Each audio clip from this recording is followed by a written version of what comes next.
Join our CBC Sport Crew.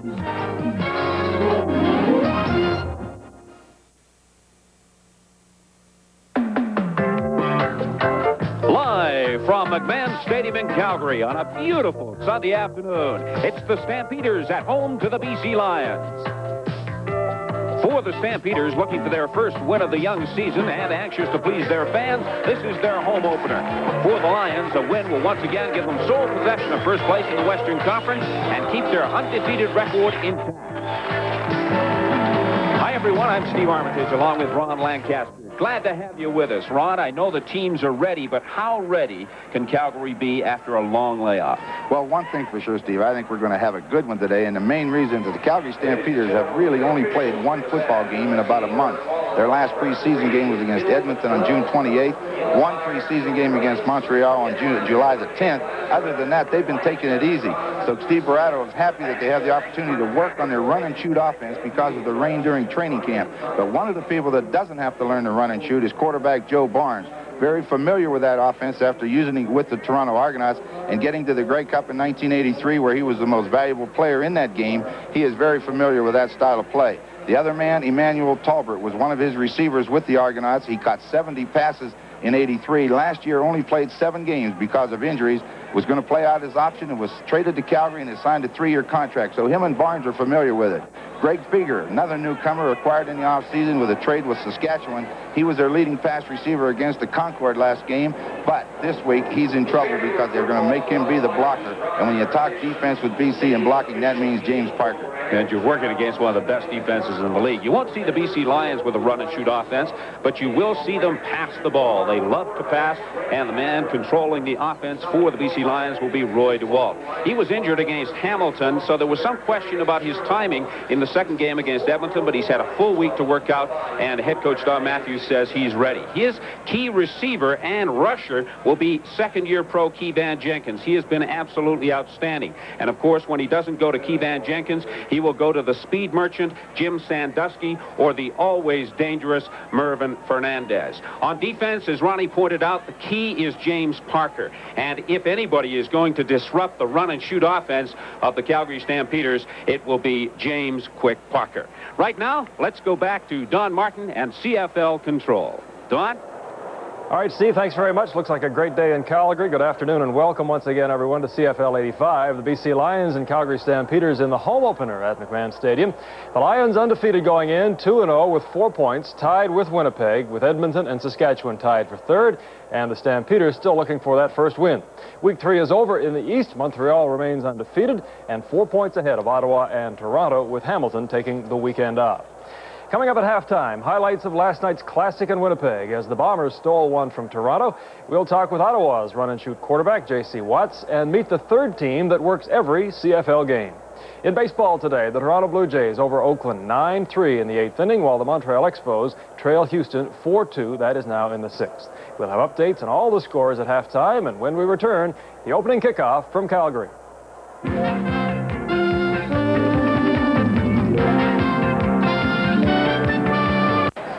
If there's one complaint about the weather here in Calgary this afternoon, it may be that it's a little bit too warm. Temperature around 30 degrees Celsius, and down on the artificial turf at McMahon Stadium, it may even get as high as 35 or 36 degrees Celsius, and that is very, very warm indeed. The officiating team for this afternoon's game, headed by Mill McDonald from St. Albert, Alberta, and the rest of the officiating crew.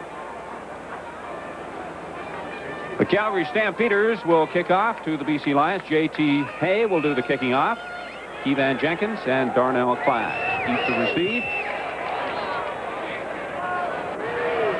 This is Darnell Clash at the 20, 25, still on his feet. Gets across the 32, 33-yard line before he's brought down.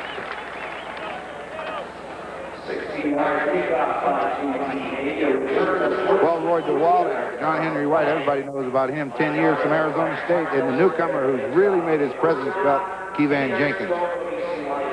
Excellent group of receivers. John Pankratz and Ron Robinson inside don't get as much publicity, and that offensive line is a good one, and they're awful big.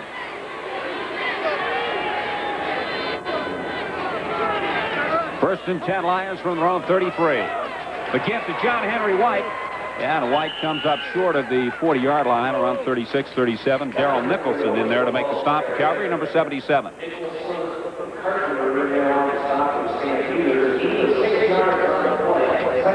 Well, the defensive front four, James Walker. Coach Barato compares him a little bit to James Parker, only he's a little bigger. Darrell Nicholson now in the middle, got him from Toronto. That was a gain of 6 on the last play. 2nd and 4 for the Lions. DeWalt puts it up, complete to Jim Sandusky.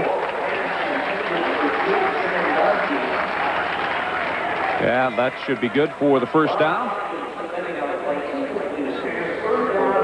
But I believe it was ruled incomplete. He trapped the ball. So the first time the BC Lions go to the air, they come up short. Well, cornerback Ron Hopkins came up real quick. He took the read of the receiver and was right up on top of him, and DeWalt delivered a little bit low. So when the low throw and a collision by the defensive back, he dropped the ball. Louis Pasaglia will get this away from his 30-yard line. Good punt by Pasaglia. Jenkins takes it at his own 10-yard line. Battles his way out just short of the 20-yard line, where the Calgary Stampeders will scrimmage 1st and 10. Well, Joe Barnes is going to get the option to run that run and shoot. Lewis Walker, the back from Utah that had the great year last year, newcomer Greg Figure. Dwight Edwards, the team from Ottawa, and Rufus Cox are the wide receivers. Talbert and Barrett, the next quarterback, is in the slot. He's from the University of Cincinnati. Offensively, Bob Poley and Jerry Hornet obtained in that trade with Saskatchewan, along with Lubig and Kurtzinger. And the new one, Randy Ambrosi, the 2nd overall pick in the Canadian draft last year from Manitoba. 1st and 10, Stampeders from their own 19. Joe Barnes dumps it over the middle, Lewis Walker. And Lewis Walker gets up to the 23-yard line. Glenn Jackson in to make the stop.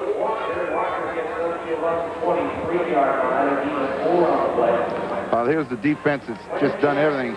26 sacks last year for James Parker. This year, that defensive line had 14 sacks already. Cruz, Konar, and Jackson, the linebackers. 2nd and 6, Calgary. Barnes passing over the middle. Intended for Emmanuel Talbert. And Ty Cruz got an arm on it. Ty Cruz got the arm on the ball, and James Parker was there to put the hit on Joe Barnes just as he threw the football. They tried to bring those receivers back across the middle, which takes a little bit of time. And, boy, when you block a guy like Parker, that's a long time. We talked to Don Matthews before the game, and he said that they were going to put a lot of pressure on Joe Barnes. They were going to try and get to him as often as they could early in the game. Oh, they would love to get there just as he releases the ball so they can hit him on every play. That's the ideal situation. Hit those quarterbacks. J.T. Hay gets this away from his own 15. A low spiral.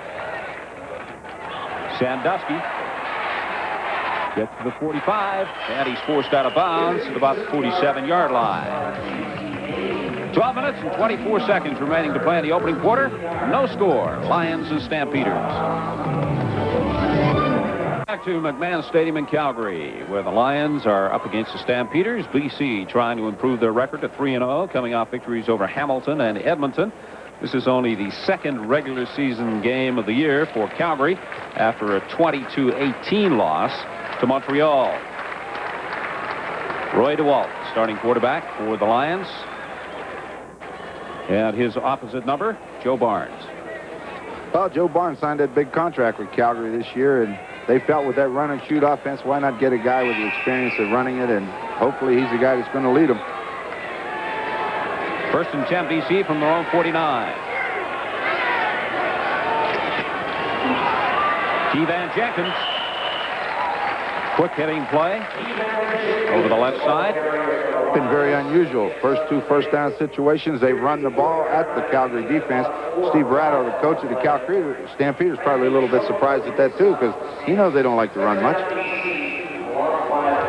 Don Matthews talks a lot about establishing a running game, but the BC Lions still like to pass. That's their main offensive weapon. 2nd and 5 now for the Lions. DeWalt fires over the middle, incomplete. Intended for John Pancraft, but he went down, being covered by Darrell Nicholson. Well, anytime you run a pass pattern into the middle of the field, you have a danger of linebackers, and Darrell Nicholson's a big physical middle linebacker. He just dropped them. coming in there. He tried to run over him, and he's not going to. Pancratz isn't going to run over the middle linebacker. So once again, the BC Lions are forced to punt. Louis Pasaglia. See that number 70 on the side of his helmet? That is in memory of Kevin Lappa, former BC Lion who died of cancer over the winter. Rufus Cox. And he gets out to the 20-yard line. They may mark it at the 21.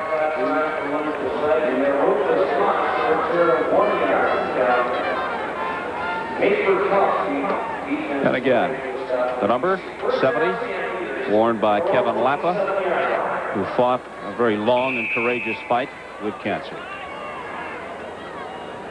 And all the BC Lions are wearing that number and will do for the remainder of the season. 1st and 10 for the Stampeders.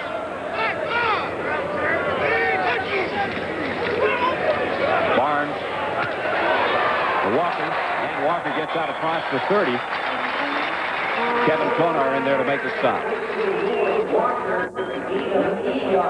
And the Calgary Stampeders are also honoring one of their former players, Ole Bakken, who also died of cancer not so very long ago. He wore number 50, and the Stampeders will be wearing that number on the side of their helmets for the remainder of the season.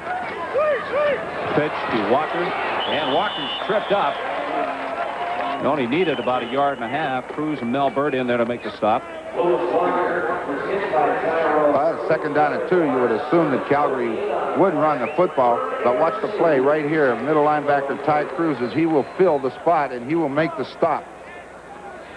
The toss to Walker, and there he comes. 91, nobody gets to him, he gets to the ball carrier. That's what the middle linebacker is supposed to do, get to that football. Punting situation for the Stampeders. J.T. Hay get this away from about his own 20.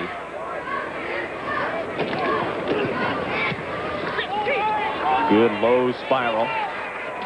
Sandusky at the 40. And tripped up as he crosses the 45-yard line, where the BC Lions will once again have good field position.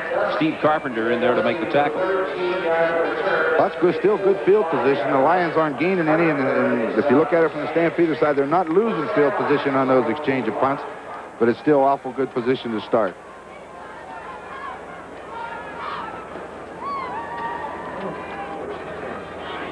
Flag down on the play, obviously against the BC Lions as they mark it off. So that good field position taken away as they mark the ball at the 23-yard line. Number 69, first down. Holding the call against Jamie Weiss.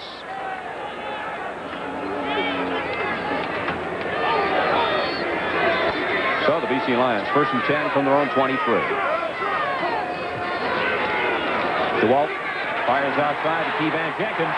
Good tackle by Darryl Moyer, number 4 for the Stampeders, in tripping up Kevan Jenkins. Boy, that was a good play. You don't very often see a safety man end up in the backfield. Darryl Moyer, the safety man, if you watch where he's lined up, here he is right here, and he makes the read real quick and comes straight into the backfield to make the play. Very unusual to see this deep safety man. Here he comes, number 4, comes right in behind the blocker, and he's into the backfield and makes a tackle. No gain. 2nd and 10. DeWalt under pressure gets away from one tackler, elects to run himself, and that's a rare sight. Roy DeWalt doesn't like to run with the ball, and I know that Don Matthews and the coaching staff don't like to see him run with the ball. Well, I'll tell you what, he went after the first down that time, and that's a good sign for Roy DeWalt. You know, everybody's concerned about his injuries, but watch him in the pocket. He tries to drop straight back, and you see Troutman coming in. He escapes that, and now watch him go for the first down. He puts the ball under his arm where it should be and goes straight ahead, dives for that first down. Good job. DeWalt puts it up intending for Fernandez, and he got an arm on it, a hand on it perhaps, but he couldn't hang on. That's good coverage that Calgary had on him, but the BC Lions feel this way. When they can get Merv Fernandez on one man, whether he's covered or not, they think he's open, because he's got great timing and jumping ability to go after the football when it's in the air, so they're not concerned whenever he's covered. You and I have both seen occasions when they'll throw at him when he's double covered. Well, you know, that is confidence in a guy's ability, and I know Fernandez really likes that. He'd take that opportunity. He's happy he'll throw it his way. Calgary going with 6 deep backs now. Greg Peterson, number 24, into the game. Nicholson is out. 2nd and 10 for the Lions. DeWalt fires complete to Sandusky on the sidelines. Well, they put that 6 defensive backs in and try to go man-to-man. Regardless of what happens, you know you'll always get one-on-one coverage on the corner someplace. DeWalt found it. Sandusky, nothing hard, just down and turn to the sideline. He hit him, first down. Gain of 12 yards. The Lions continue the march. 1st and 10 from their own 48. Kevan Jenkins. And Jenkins battles his way up to the midfield stripe. Brought down by Carpenter.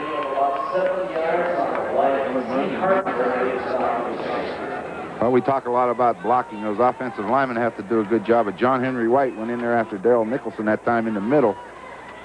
This guy has really made his presence felt this year. He is a slasher. Got great speed. I can't believe when Matthews was telling us down on the field he runs under a 4.5 40.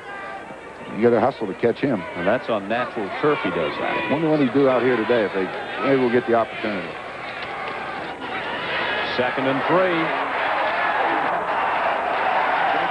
Kevan Jenkins stopped by Carpenter. I'll tell you what, the first down. You know, for a team that doesn't like their quarterback to run, they got Roy DeWalt running an option.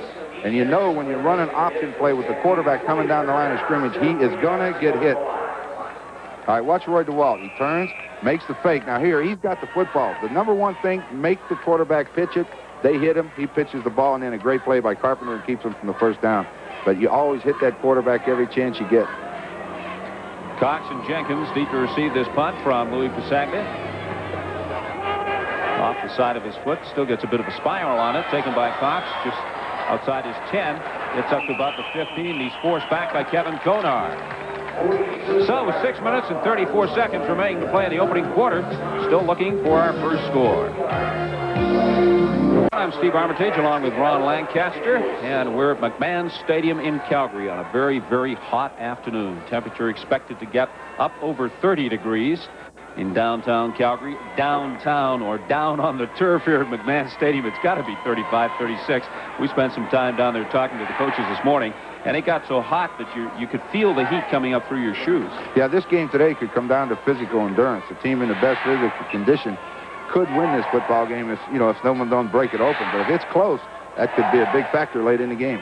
We also expected to see the Calgary Stampeders run a hurry-up offense to try and offset the BC Lions defense, but I suspect, Ron, that maybe the heat may have forced a change of heart on the part of Steve Barretto. Either that or field position. They've been backed up every time. Tough place to start. 1st and 10 for Calgary on their own 6-yard line. Barnes. And was that picked off or not? The BC Lions are indicating an interception. And there's the official call, an interception for the BC Lions.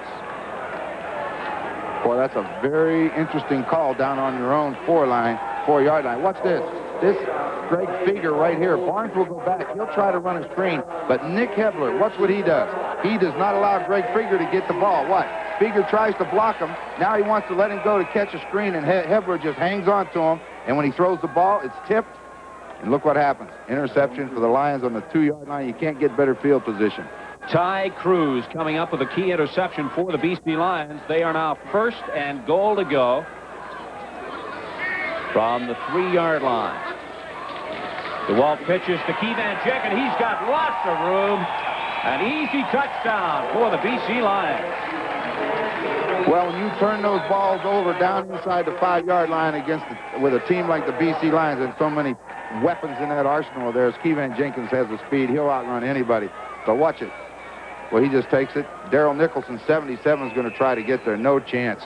Well, an excellent block on the outside, and with 4.4 speed, you're going to beat a linebacker every time.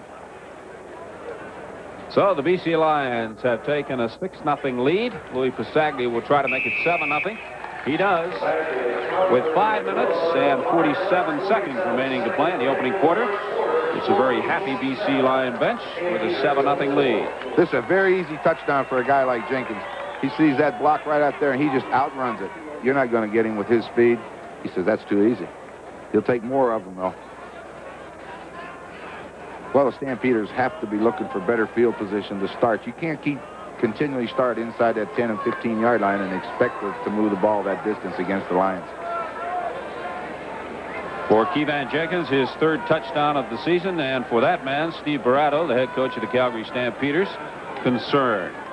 His team has not scored a touchdown against the BC Lions in almost 2 years. You know, I didn't know that fact until you were talking about it today. None last year and none in the preseason this year. That's amazing. J.T. Hay did all the scoring for Calgary in 2 losses to the BC Lions last year. Louis Pusaglia kicking off following the touchdown. Dwight Edwards fumbling it in the end zone. And he'll just run it around. Finally stepping out of bounds, so the BC Lions pick up another point and go in front of the Calgary Stampeders by an 8-0 margin. He should know better on this. That ball is kicked. Anytime that ball's going to go into the end zone, he had to jump to even touch it. Let it go out of the end zone, then he get it out with no point. He's been around long enough to know that. See how high it is? He has to jump. If he lets it go and it hits the ground and goes right out of the end zone, they'll get the ball out here where they have it now with no point. But because he touches it, now it's free. He better get on it, and this gives up the single point. You don't want to give BC anything because they're too tough.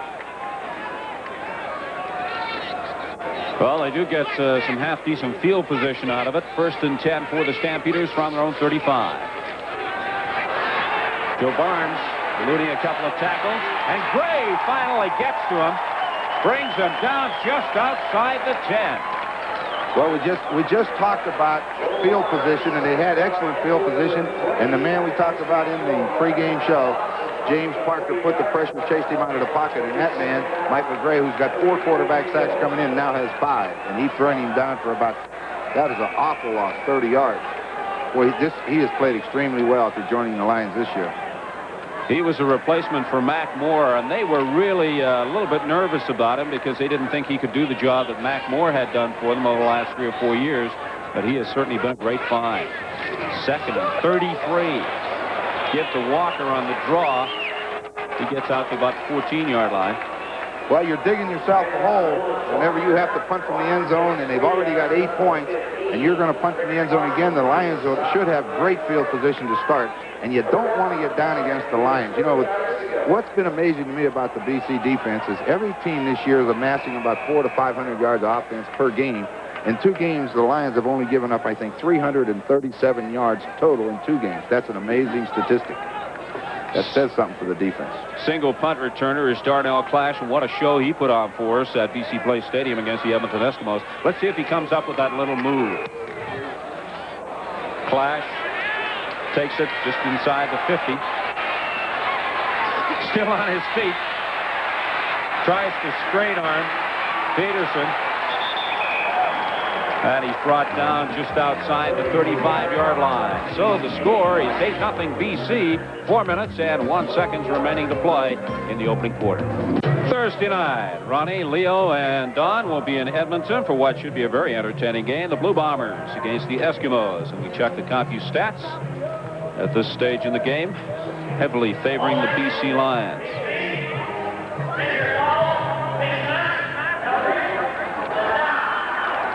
Two penalties, one for a face mask on 24, Greg Peterson, and then a holding call, difference of 5 yards, so they get it. BC gets 5 yards closer. Break for the BC Lions.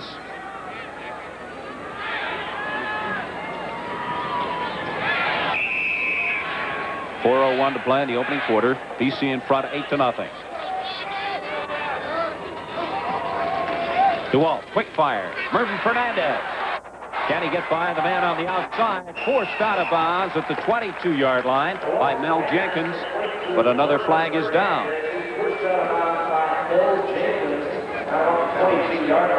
Calgary coaching staff were talking about Fernandez, and they said one of the things that they worry most about is after he catches the ball. He has great moves and great speed.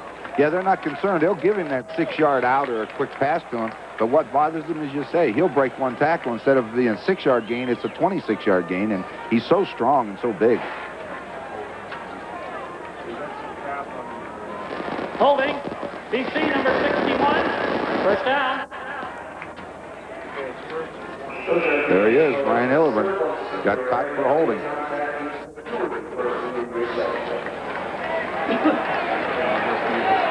You know it's hot. The coach needs a drink. And he hasn't thrown a pass in anger yet. 1st and 20 for the Lions. Give to Kevan Jenkins, looking for running room on the outside. Runs into Richie Hall. It was a good play by Bernie Morris on the outside linebacker.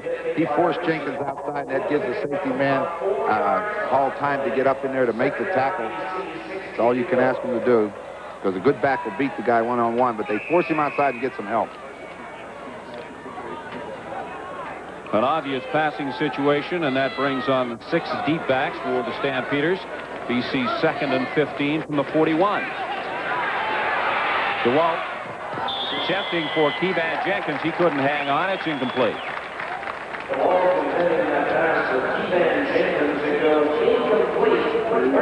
Coming into this game, Kevan had 18 receptions for 188 yards and 2 TDs. Well, I'll tell you, he's something to watch. He's a great back to watch with when he has the ball outside of the traffic. He's got the speed and the moves, and all he needs is really one block, and he'll do the rest. Louis Pasaglia will attempt a field goal. 47 yards. He's only been good on 1 of 3 so far this season. And that one is wide. Darrell Moyer takes it deep in the end zone, where he will no doubt kill off a few seconds. Steps out of bounds, concedes, and gives up the single point. So the BC Lions go in front, 9-0. Well, it could be a lot worse. They were down there, and they've had to punt once, miss a field goal. They got the big turnover, but Stampeders with that -10 total offense, that's not going to win you many football games. They've got to get something going. And there's the man who's going to have to make it go. Getting final instructions. We'll see just what they have planned. At this rate, you don't want to keep your defense on the field too long. If they're on there, the longer they're on there, the harder it is for them to perform in the heat. 2:32 remaining in the opening quarter. BC in front by 9. Calgary 1st and 10. And they spot the ball at the 40-yard line.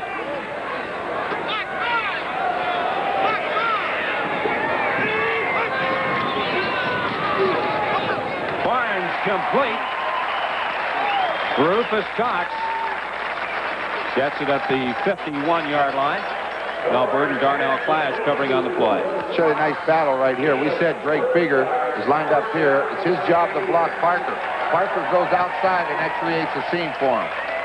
And watch, he'll take the outside rush. Joe Barnes will throw it right through the hole to Rufus Cox, who just turns in. Now they went to their hurry-up offense. They're up on the ball. Let's see if they're going to stay with it. 1st and 10, and it's incomplete. Joe Barnes looking for Lewis Walker on that play, but he overthrew him. Either that or Walker ran the wrong pattern. Once again, there were 2 Lions in the backfield. One of them was James Parker, and the other one Nick Hebler. And, you know, those 2 guys know how to rush quarterbacks. Well, not going with the huddle, so we'll see what happens. This is the hurry-up offense we were talking about. 2nd and 10, Stampeders. Barnes firing complete over the middle.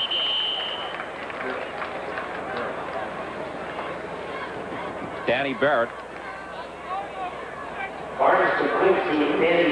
And that'll be short of the first down by about 3 yards. Well, when we talked to Coach Verado about that hurry-up offense, his feeling is this, that they call the defenses from the press box, so by the time it gets to the sidelines, and then on 2nd down, the Lions like to send in another defensive back and take out Jackson. So they wanted to try to prevent them from doing that, and they were just going to go without a huddle. But they'll give them 7 yards on the 2nd and 10 every time. J.T. Hay. Good punt. Taken by Sandusky at his own 2. Sandusky forced out of bounds at the 17-yard line. C.C. and Nelson down covering on the play. There's a young man who, since being put into the wide receiver position as opposed to the slot, it has really made a difference to him. Oh, it sure has. The knock on him last year, I guess, if it was a knock, was when he was inside in the slot. The linebackers were beating him up so much because he's not very big that it was affecting his ability to get open and get down the field. But outside, he's getting open and a lot. 45 seconds to play in the opening quarter. 1st and 10 for the Lions. DeWalt fakes to Jenkins, fires to John Henry White, and White comes up short of the 25-yard line. Carpenter and Walker in to make the tackle. Pretty well executed play, just a little screen pass off of a bootleg action. I'm sure we'll see this again. Next time we'll try to show you just what they're doing. It's pretty well run. I thought he handed it off. All right, John Henry White's already gone. You'll see DeWalt come out. He'll make the fake. Now he looks downfield, and then he tries to throw the screen to John Henry White. Gets one good block, but Carpenter got him. 2nd and 3. And DeWalt unloads to Keevan Jenkins. Not sure if he got the first down or not. Ran into the arms of Steve Carpenter. Steve Wilburn was the guy that put the heat on him. Steve Wilburn, number 66, a defensive end for Calgary, in his 3rd year from the University of Illinois State. And he's played well for him. In fact, he was their leader last year up front. 3 seconds showing on the scoreboard clock, so this should be the last play of the opening quarter. It is a 1st down for the BC Lions. Quick pass. Mervyn Fernandez looking for running room. Gets out to the 37-yard line before he's stopped by number 64, James Walker. Pickup of 8 yards on the play. That is the end of the opening quarter. The BC Lions lead the Calgary Stampeders by 9. 2nd quarter just about to get underway here at McMahon Stadium in Calgary on a very, very hot summer afternoon. The BC Lions in front of the Stampeders by a score of 9-0. Well, 1 first down for the Stampeders and only a total offense of 13 yards. You can see why they're trailing 9-0. That doesn't put too many points on the board. 2nd and 2 for the Lions. Pitch to Keevan Jenkins. And he has the first down by about a yard to spare.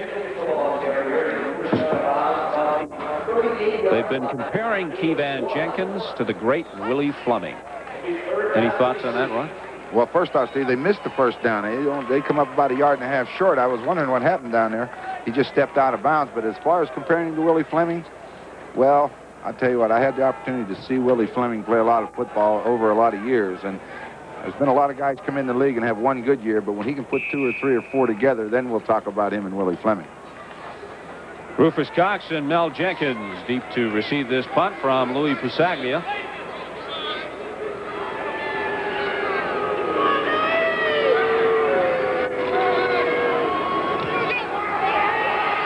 High. Jenkins at his own 25. Gets across to the 36-yard line. Great effort on the part of Jenkins. He was stopped cold at the 32.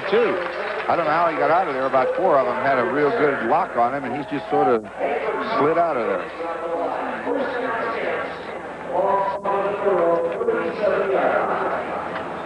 Now let's see what Joe Barnes can do to get some life into this Calgary Stampeders offense.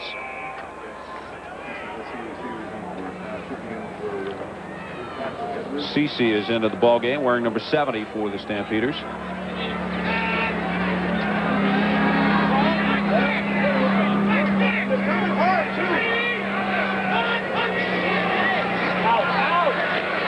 Barnes through the middle. It's complete.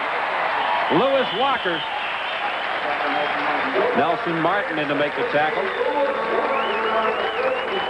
Gives the fans something to cheer about. And now the hurry-up offense.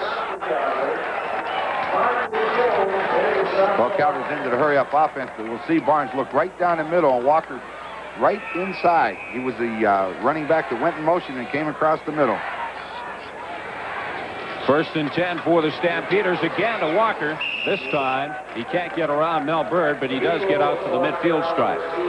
That's the basic pattern of that run-and-shoot offense. The wide receiver goes down and slants to the inside, and then they swing that back out of there. But Mel Bird took care of that. He made a good tackle. Gain of 2, 2nd and 8 for the Stampeders.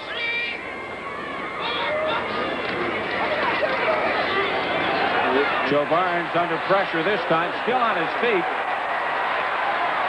Fires complete to Dwight Edwards. Edwards loses control, but the whistle had gone. Edwards getting down to about the 36-yard line. Well, I thought for sure he was in the sack because they had the pressure on him back there. Watch. You'll see him coming from all sides. Hebler just misses him, and he gets outside. And now the quarterback is definitely at the advantage because they leave those receivers, and Dwight Edwards found a hole, and Barnes found him. Still going to work on the hurry-up offense. Barnes wants to go long, just lays it up there. And Nelson Martin could have picked that one off quite easily, but just couldn't hang on. It was intended for Rufus Cox. Well, they tried to send Cox down the field on Darnell Clash and just have him look like he's coming inside and go deep, but Nelson Martin was just sitting back there waiting on it. Really an easy interception. He just dropped it.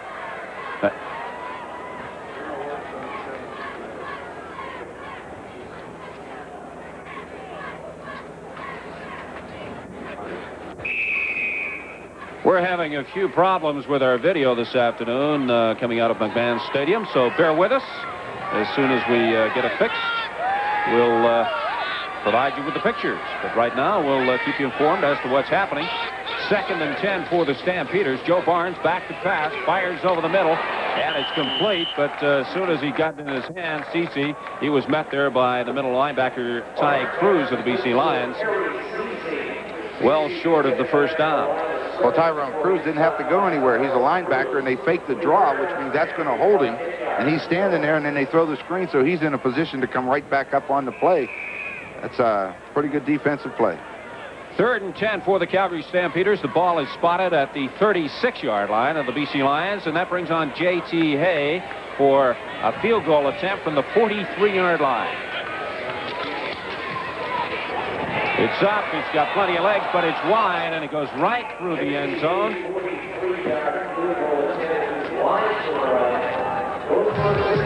So, with 11 minutes and 35 seconds remaining to play in the second quarter, the BC Lions now lead the Calgary Stampeders by 8. Calgary, 11 minutes and 35 seconds remaining to play in the second quarter. BC in front of the Stampeders, 9-1.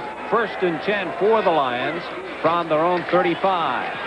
DeWalt back to pass, fires through the middle, complete to John Pancratz. He gets to the 45-yard line before he stopped.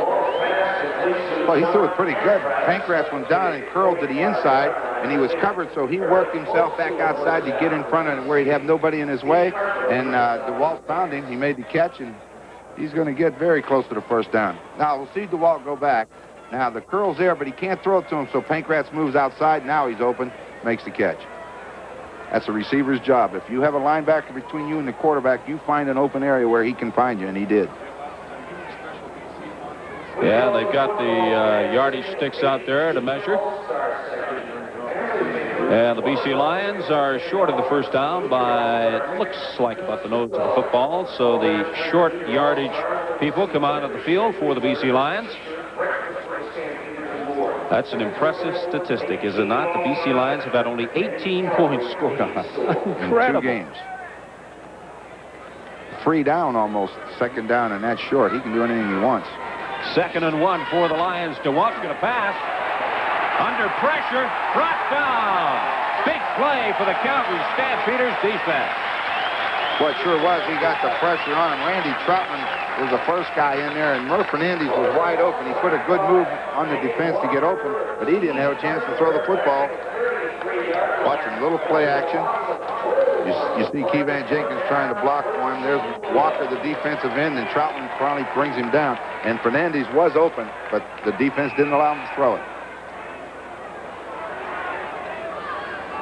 A punting situation now facing the BC Lions. Louis Pasaglia will get it away. Jenkins and Cox deep to receive.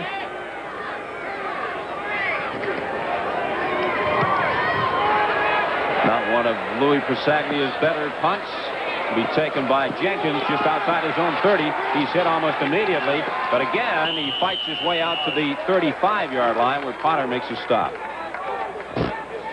Well, he didn't get his foot into it, but he did get the good bounce when it hit the artificial turf. It took the good bounce forward, so ended up in a pretty good punt for him.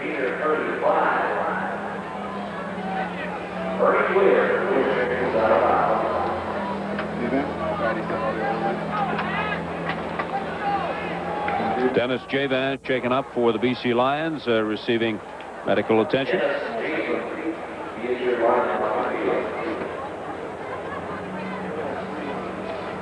6'5", 285 pounds. That's a pretty good size for a tackle. Again, we apologize for the loss of our video. We are working on it. We're doing all within our power to rectify the situation. And as soon as we get it fixed, you'll see a picture. Up until then, Ronnie, I guess we better revert to our radio play-by-play. 10 minutes and 24 seconds remaining to play in the second half. The BC Lions in front of the Calgary Stampeders, 9-1. For 10 minutes to play in the opening half here at McMahon Stadium in Calgary. The BC Lions leading Calgary by a score of 9-1. The Calgary Stampeders are 1st and 10 from their own 35-yard line. Joe Barnes at quarterback. Wants to pass, and it's blocked. Kevin Konar getting in on top of Joe Barnes. Barnes unloaded, and it was blocked. Perfect read. That's good defense. They moved over when the backs went in motion, and he moved up on the line, and as he tried to throw that quick screen out there to Walker, he batted it right back in his face. Big play by Kevin Konar, who some feel is really the guy who doesn't get the acknowledgement that he should on the front four of the BC Lions.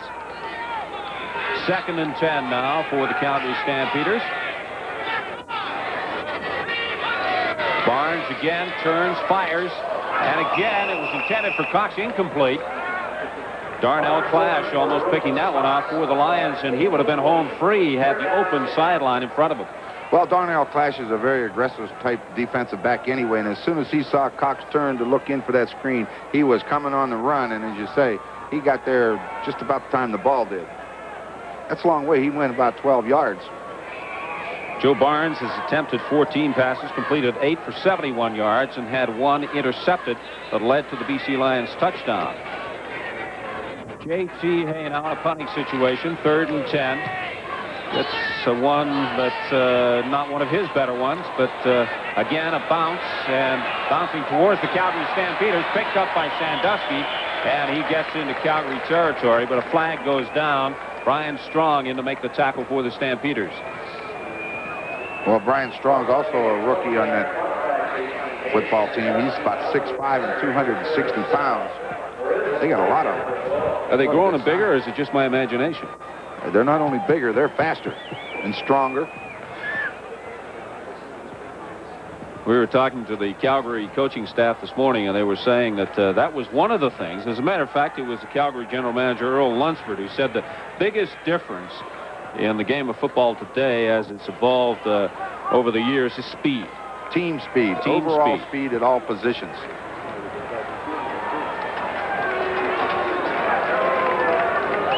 Penalty is being marched off. 57, Calgary. 1st down. Against Calgary, no yards. 1st and 10 for the Lions.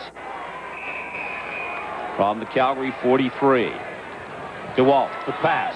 Fires complete to Sandusky at the right sidelines. He'll be about 2 yards short of the 1st down. Ran into Mel Jenkins. That's just about an impossible pass to stop if it's man-to-man coverage, where Mel Jenkins, the cornerback, has to cover Sandusky. Sandusky just runs off as hard as he can go, and then Jenkins gets backing up, and he just stops. And if the ball's delivered on time, as it was there, it's just about impossible to stop it. 2nd and 2 now for the Lions. DeWalt gives to the first man. Big hole for Keevan Jenkins down to the 25-yard line of the Calgary Stampeders. Larry Hogue, number 14, in to make the stop for Calgary. Well, those are the kind of plays the coaches like to see, where that back gets the ball and he can run straight ahead. He doesn't have to run 20 yards outside trying to get upfield. It's north and south runners, they call them. He's heading to that goal line as soon as he gets it. 1st and 10, BC from the Stamps 25. DeWalt back to pass. Looking deep into the end zone. Looking for Fernandez. He makes the catch, but he's out of bounds. Mel Jenkins followed him step for step all the way down the right sideline.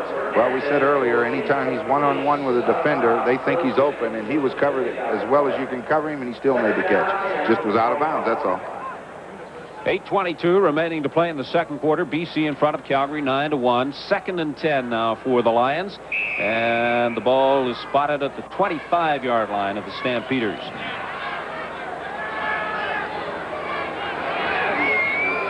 DeWalt sends Murph Fernandez wide left this time. Sandusky wide right. DeWalt back to pass. Fires over the middle, complete to Pankratz.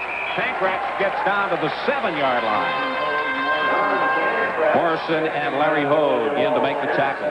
Poor Pankratz ran a nice route that time. He got in behind the linebackers, and then when I think it was John Henry White came out of the backfield, he occupied one of the linebackers, and Pankratz was standing there waiting on it.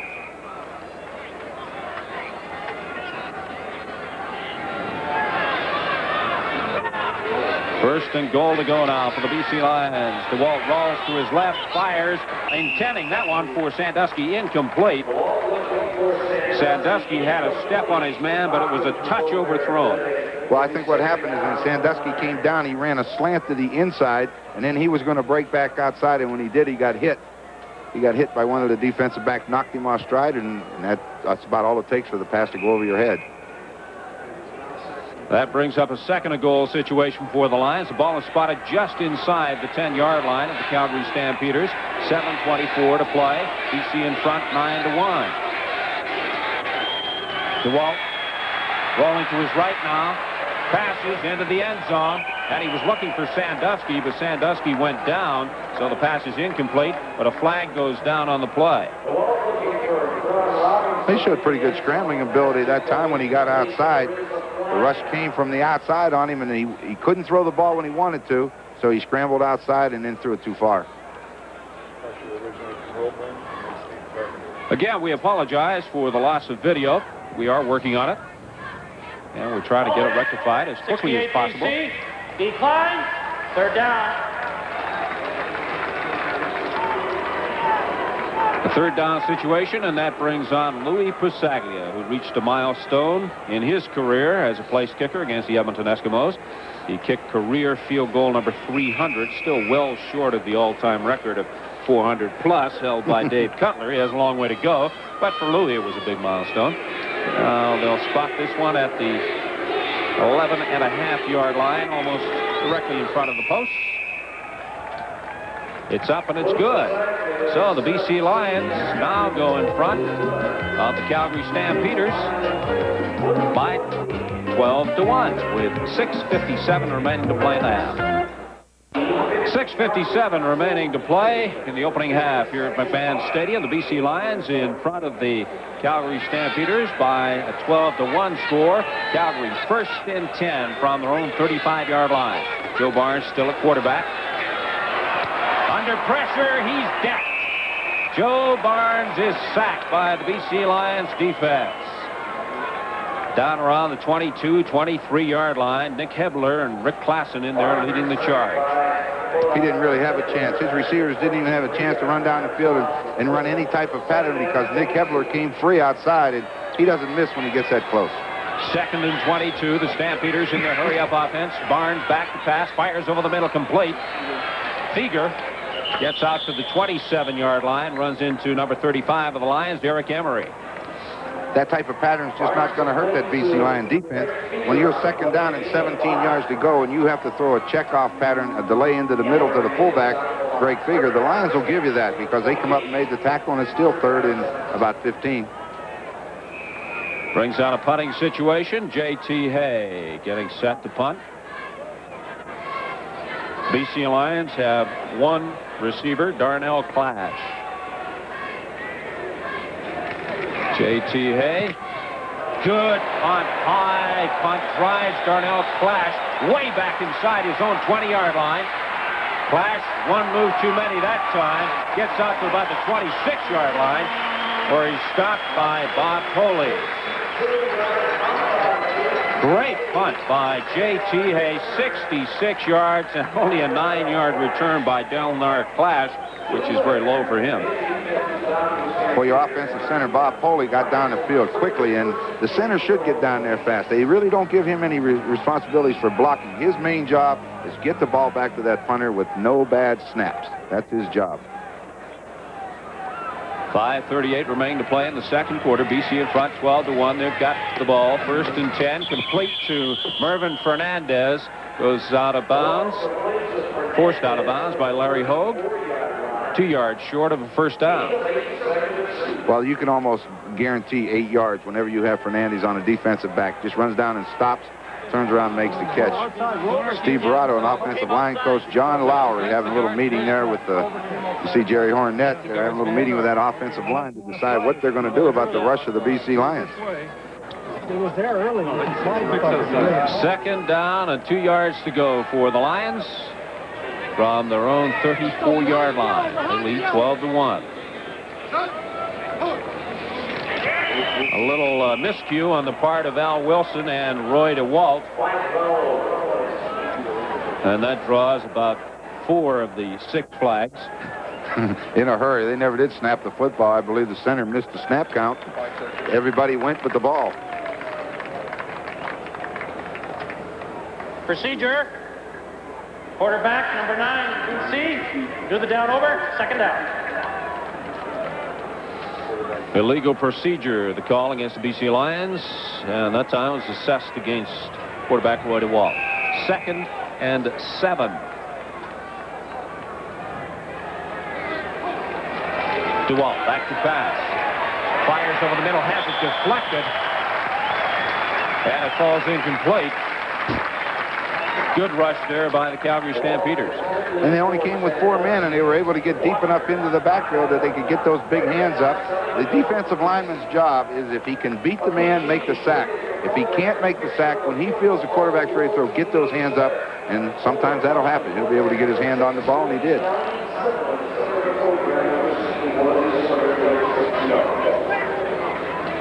Punting situation now for the BC Lions. Louis Pasaglia standing at his own 15.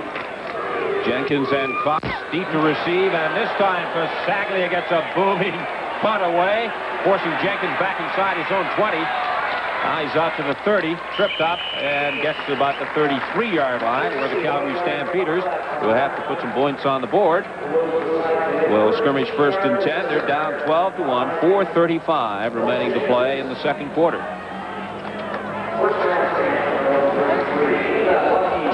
Well, Steve Barato, walking the sidelines, has got to be wondering what he's got to do to get something going. It seems like every time on 1st down they've taken a big loss, and they're facing that 2nd and long situation, which you don't want to be in against the BC Lions. 1st and 10 Stampeders on their own 33-yard line. Joe Barnes still in a quarterback. Dropping back to pass, sets up, fires, and is complete to Danny Barrett. Just over the 40-yard line. They have to get to the 43 for the first down. Well, Calgary going back to that hurry-up offense, and Danny Barrett, the ex-quarterback, just went down and broke through the sidelines and made a diving catch. So it's 2nd and 2. Let's see if they can make the first down. I would think you'd have to be in awfully good shape to run that hurry-up offense. On a day like today, it would get long and tough. Barnes trying to pass. Just floats it up, intending it. It's incomplete. Emmanuel Tolbert was the intended receiver. And you saw who was getting up off the top of Joe Barnes. It was number 40, James Parker. He just didn't have anybody open. He wanted to throw a real quick pass, but he just couldn't do it. They were covered, so when he scrambled, that allowed Parker to run him down from the back. Barnes has now attempted 17, completed 10 for 83 yards and 1 interception, but led to the BC Lions' first touchdown. 3:39 remaining to play in the second quarter. BC in front 12-1. A 3rd and 2 situation for the Stampeders. J.T. Hay will get this away from his own 25-yard line. BC have 2 punt return men, a low punt, end over end, taken on the run by Sandusky, looking for running room on the right side, still on his feet, gets out to the 47-yard line before he's brought down. So again, the BC Lions, with that 11-point lead, will have excellent field position. A little meeting of the brains. The coach and the quarterback are talking it over to decide what they're going to be able to do. They just haven't had much success. I mean, he's 10 for 17, but not very many yards. 1st and 10 for the BC Lions. Roy DeWalt to pass. Complete to Pancras, but soon as he got the ball, he was hit hard by Richie Hall, number 27. It's a pretty good hit for a 5'6" defensive back. Come up, put a pretty good hit on John Pancras immediately after catching the ball. And as a result, he holds the gain to about 3 yards. It was a pickup of 3, so it'll be 2nd and 7 for the Lions. Looking for their 3rd straight win of the young CFL season. 2:59 remaining to play in the 2nd quarter. BC in front by 11, 12-1. Facing the BC Lions, Roy DeWalt passing. Complete to John Pancras, but well short of the first down. Darryl Moyer over to make the tackle. Completion percentage passes. He threw 2 completed passes for a total gain of 6 yards. It's just not going to do much for, getting first downs, which lead to touchdowns. It's nice for your completion percentage, though, I guess. Spot the ball at the midfield stripe. Louis Pasaglia will get this away from his own 45-yard line. Cox and Jenkins standing just inside their own 5. Another good punt by Louis Pasaglia. Jenkins will take this at the goal line and fumbles it out of bounds. So the Calgary Stampeders will have to scrimmage 1st and 10 from their own 1. Well, it's an excellent kick. I mean, he put the ball up in the air and was aiming for the coffin corner anyway, and Jenkins tried to make the catch just about 3 yards in from the sideline and fumbled it. But that's the ideal punt. The coach would like you to punt from the hash mark into the corner and hopefully kick it out of bounds at the 1. He didn't think it'd get fumbled out of there, but as it turned out, it's great field position for the Lions, but terrible for the Stamps. Well, the Calgary Stampeders have just simply not been able to move the ball against this BC Lions defense, and having field position like this does not help at all. 2:23 remaining to play in the 2nd quarter. BC in front 12-1. Stampeders 1st and 10 from their own 1. Barnes wants to pass. Fires over the head of the intended receiver, Rufus Cox. Boy, Darnell Clash just will not respect those receivers. He never moved a step, and when Cox came down there, he waited on him to make his cut and was right on top of him. Well, we expected the Calgary Stampeders to go to work on Keith Gooch because they had to make one lineup adjustment. They dropped Wendell Williams. They brought in Andre Jones. And that meant that Gooch would play the corner, but so far we really haven't seen him go to work on Gooch much. He hasn't had the opportunity to stand back there and really take a look. He's been getting a pretty good pass rush all day. Barnes again to pass from the end zone, fires over the middle. Emmanuel Tolbert, big reception, gets out to the 38-yard line, brought down by Andre Jones. Straight down the middle. So Barnes takes a snap. He goes in his end zone, and they try to get to a good line protection this time, and Tolbert broke clear right down the middle of the field. You don't see any safety. Nelson Martin's behind the play chasing him, and the guy that makes the tackles, Andre Jones, finally happy to be getting back in there playing after an injury in the preseason. Longest completion of the game for Joe Barnes, 37 yards. 1st and 10 for Calgary now. And again, Barnes puts it up, but in and out of the arms of Danny Barrett. Incomplete. Greg Vavra, I guess, 2nd-year man from the University of Calgary, getting an opportunity to learn to run and shoot from Joe Barnes, and it has to be great for him to be able to stand on the sidelines and watch it in operation, and then when it's his turn, put it in operation, I guess. 2nd and 10. Again, Barnes intending for Dwight Edwards, incomplete. Keith Gooch was there, and that's the first time we've seen him work against Gooch. Yeah, Dwight Edwards has good speed, Gooch also, but he got in behind him. But Barnes underthrew it a little bit, and I think when Gooch jumped up, he just got a little piece of it.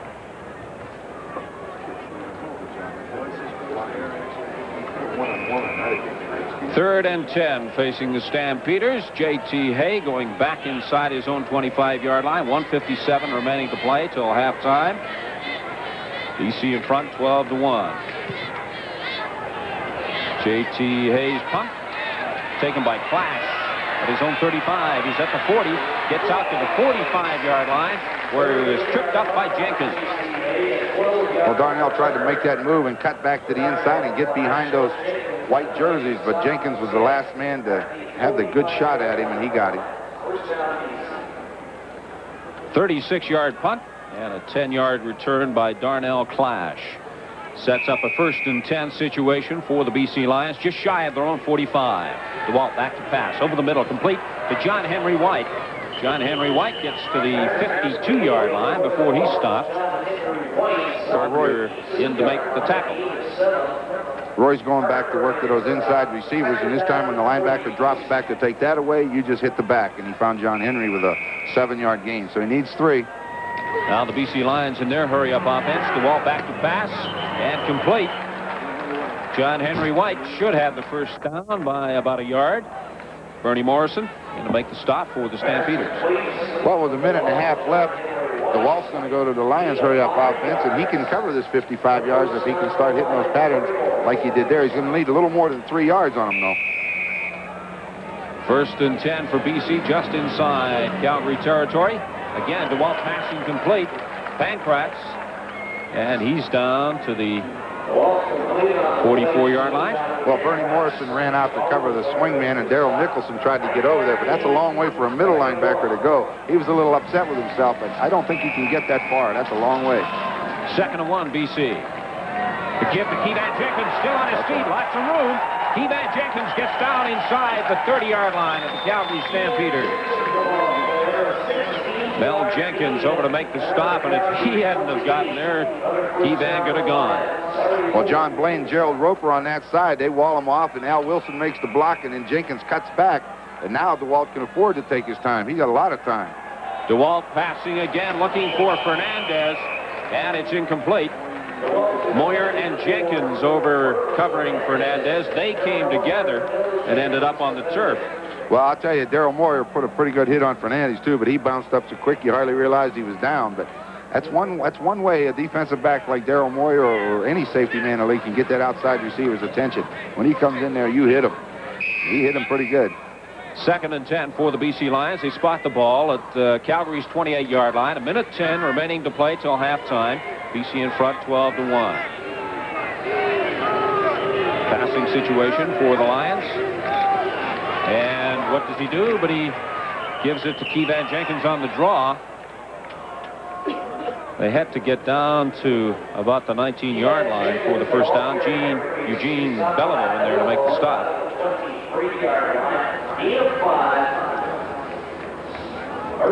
He tried to surprise him. I think everybody, like you said, everybody else expected pass. He tried to run the draw, but only got 5 yards. So that means Pasaglia will come on and try another one.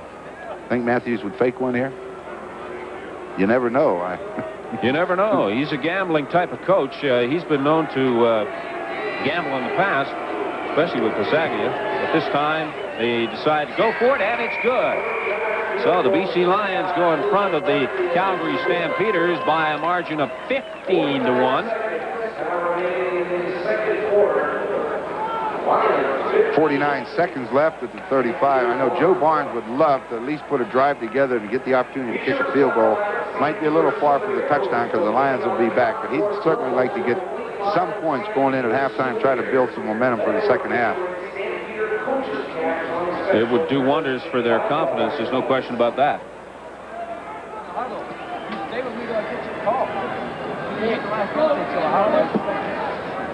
Coming up at halftime, we've got quite a show for you back at CFL 85 Control. We'll update the Jays and Expos score, golf, British Open, Grand Prix news, and we'll have a feature on the third team, a very interesting feature on the officials in the CFL. That's coming up at halftime on CFL 85 Control. Well, not a great start. They were going to move the football. Barnes was back to pass, and Klassen and Parker got in there, and they sacked him for a 7-yard loss. So once again, Calgary's facing a 2nd and 17 situation, and it's going to be tough to pick up 17. BC Lions have had 3 quarterback sacks, and Calgary 1. 2nd and 17 for the Stampeders. Joe Barnes back to pass. Deep into the pocket. Unloads up the middle. Emmanuel Culver's open, complete. Down inside BC Lions territory to the 48-49-yard line. Andre Jones there to make the stop. Well, I guess it wasn't that difficult. Culver went down and got behind those linebackers and made the catch. That was a big play for the Stampeders. 19 seconds left. he can take his time calling the play because there's a couple BC Lions walking back to the line of scrimmage, and the referee won't signal time in until they get over across the ball. The officials indicate that Tolbert was tripped up at the 51-yard line of the BC Lions, so that's where the Stampeders will scrimmage 1st and 10. Barnes back to pass, floats one down the sidelines, intending it for Rufus Cox. It's incomplete. Mel Bird covering on the play. And Darnell Clash pushed him out of bounds as he went by, and that made it impossible for him to get to the ball. A lot of speed in that BC Lions secondary. Yeah, the overall team speed is what I think Earl Lunsford was referring to, and the Lions have as good a team speed as anybody. 2nd and 10 now for Calgary from the Lions 51. 10 seconds remaining to play till halftime. Joe Barnes back to pass. And Barnes is brought down. Parker and number 90, Rick Klassen, in to make the stop on Joe Barnes. Parker was the first one to put the hit on him, and Klassen come and finished him off. And James Parker's down because he lost his helmet. When Klassen came in and finished off Joe Barnes, he knocked his helmet right off of Parker's head. Boy, I tell you, if I was Don Matthews and I saw James Quick Parker lying on the turf, I'd be a little bit concerned. Boy, I'll say, I mean, that front four there is great, but you have to always worry about James Parker, and that makes it easy for those other guys. They can't double team him in there. I think that's why they get such a pass rush. He's a little bit slow getting up, too. He isn't up yet. James Parker being attended to. Well, now you see the hit now. Here comes Klassen to make the hit, and when he makes the hit, Parker's helmet goes flying.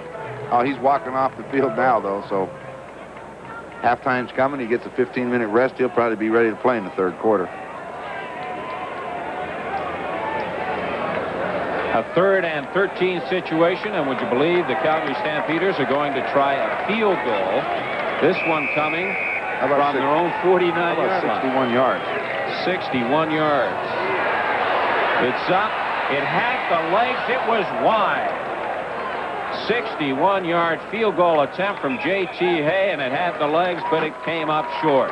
And there goes the gun to end the first half of play here at McMahon Stadium in Calgary. A half dominated by the BC Lions. They head into the dressing room with a comfortable 15-1 lead. With the highlights of today's first half. Ron? Well, the BC Lions are leading the Calgary Stampeders 15-1 at the half, and the BC Lion defense has been so dominating in the first half that it's only right when we talk about the play of the half that it would be a play by the Lion defense. The Stampeders with a first down inside their 5-yard line, line up in a formation here, and they're going to try to throw a screen pass to Greg Figger. Greg Figger is lined up right here. They want to screen him, but Nick Hebler on the charge, he hits him and holds him, and Figger escapes, and when the ball is thrown, it'll be tipped, and it'll be intercepted by this man, Tyrone Cruz. Now, Nick Hebler is there. He comes in like a pass rush. He reads the screen, and he holds on to Figger, and Barnes throws it anyway, and watch it. It'll hit Figger's hand, flip up in the air, and Tyrone Cruz, number 91, intercepts. He puts the ball down in around the 2-yard line, and then from there, it's no real big deal because on the next play, they just pitch it out to Keevan Jenkins. He goes in for the touchdown. But Steve Armitage talked to Nick Hebler about that play down there, the BC Lions defense. Nick, on the defensive play that led to the BC Lions touchdown, did you read screen against Calgary? Yes, I did. I believe we were in a zone coverage, and when they send the fullback to my side, I'm a little more aware of it, the screen, than I would be in a man-to-man. I was just happened to read it on that play, and they threw it to him. I didn't think they'd throw it to him. Nick, you've got to be happy with the way you've been able to contain Joe Barnes. I think we're doing a fine job. We've got a good defensive game plan in for Calgary, and I think we're executing it well. Nick, thanks for talking to us. Thank you very much. Well, on the kickoff, the Calgary Stampeders had the opportunity to receive the second half kickoff. And again, the BC Lions were down there. Mel Jenkins brought the kickoff back to about the 17 or the 20-yard line. It'll be first down for the Stampeders. Well, we've been telling you all afternoon that we've had problems with our video. We're glad to be back. We fixed the problem, and let's hope the Calgary Stampeders can fix their offense and put some points on the board and make a game out of it. BC Lions leading 15-1. The third quarter just nicely underway. Calgary Stampeders with Joe Barnes at quarterback. 1st and 10 from their own 20. Barnes intending that for Barrett. It's incomplete. Darnell Clash made a good attempt to get over to pick out the ball. Well, you saw that line play of the Calgary Stampeders. They chopped those big defensive linemen to allow Barnes to throw, and he still threw it high, and that man, Darnell Clash, almost intercepted it.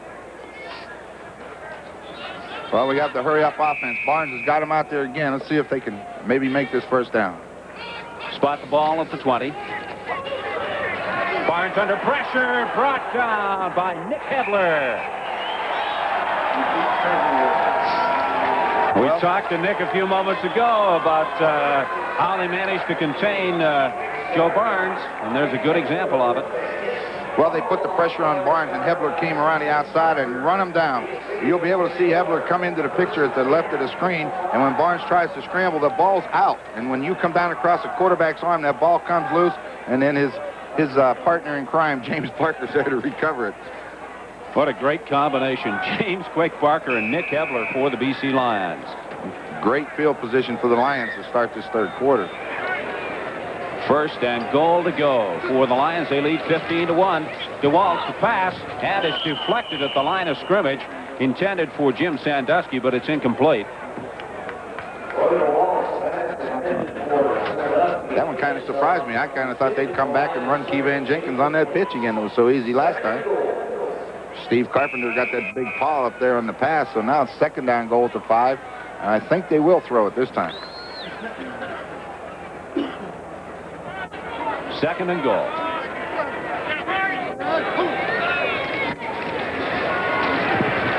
DeWalt is going to run himself. He's got lots of room. Touchdown, Roy DeWalt. Well, that has to do a lot for Roy DeWalt's confidence. You know, he's not only was able to put it in on the drive down there that time, but this time he takes it himself after scrambling to his left and coming all the way back across the field. He went in with no problem. Well, he wants to throw over there, but there's really not much to do. Now the pressure is going to get him, so he takes off to the wide side. As you see, no red jerseys close enough to even make it a contest. He's got pretty good speed. Fernandez didn't even have to block for him. Roy DeWalt coming into this game had thrown 3 touchdown passes, but that's his first TD.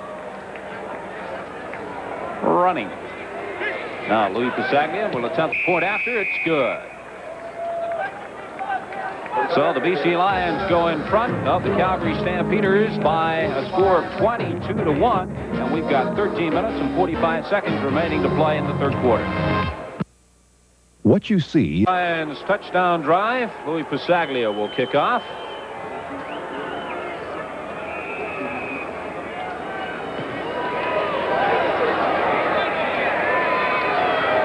Taken at the goal line by Dwight Edwards. And Edwards tries to fight his way up to the 20, stopped at the 19, where the Calgary Stampeders will scrimmage 1st and 10. They trail 22-1. Well, Barnes has hit 50% of his passes, DeWalt 58%, but neither one has really been what I would consider hot today. They've been hitting them short patterns. They haven't been putting any real sustained marches together. DeWalt and the Lions have scored from inside the 5 both times, and Calgary hasn't scored yet. And I would think that if the Calgary Stampeders are going to get back into this ball game, they had better get some sort of sustained drive going right about now.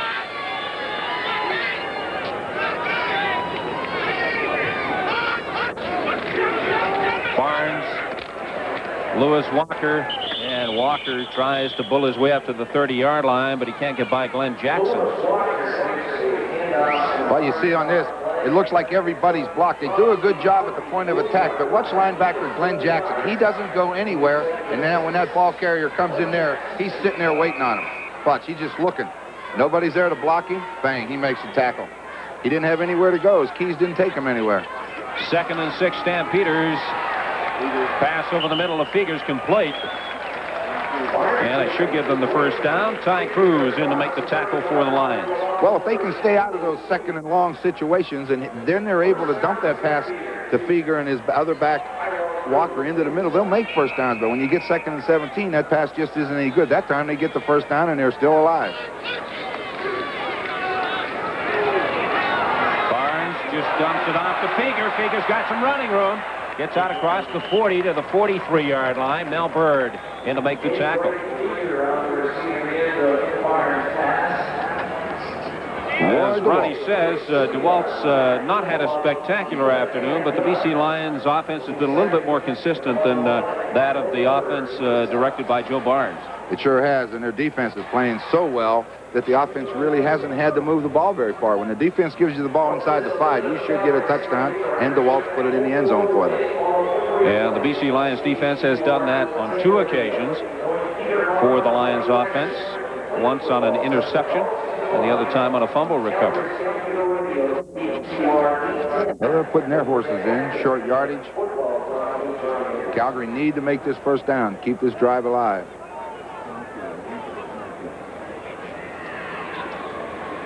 Just imagine the nose of Pinocchio, and that's how far they have to go. What was it, 2 inches, 3 inches, 4 inches, depending on how much he lied?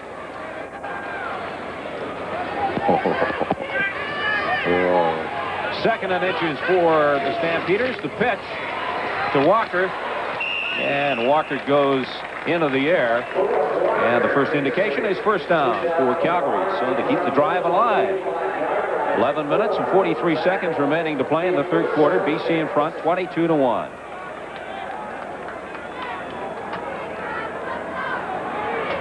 And the Stampeders are in their hurry-up offense, going without the huddle.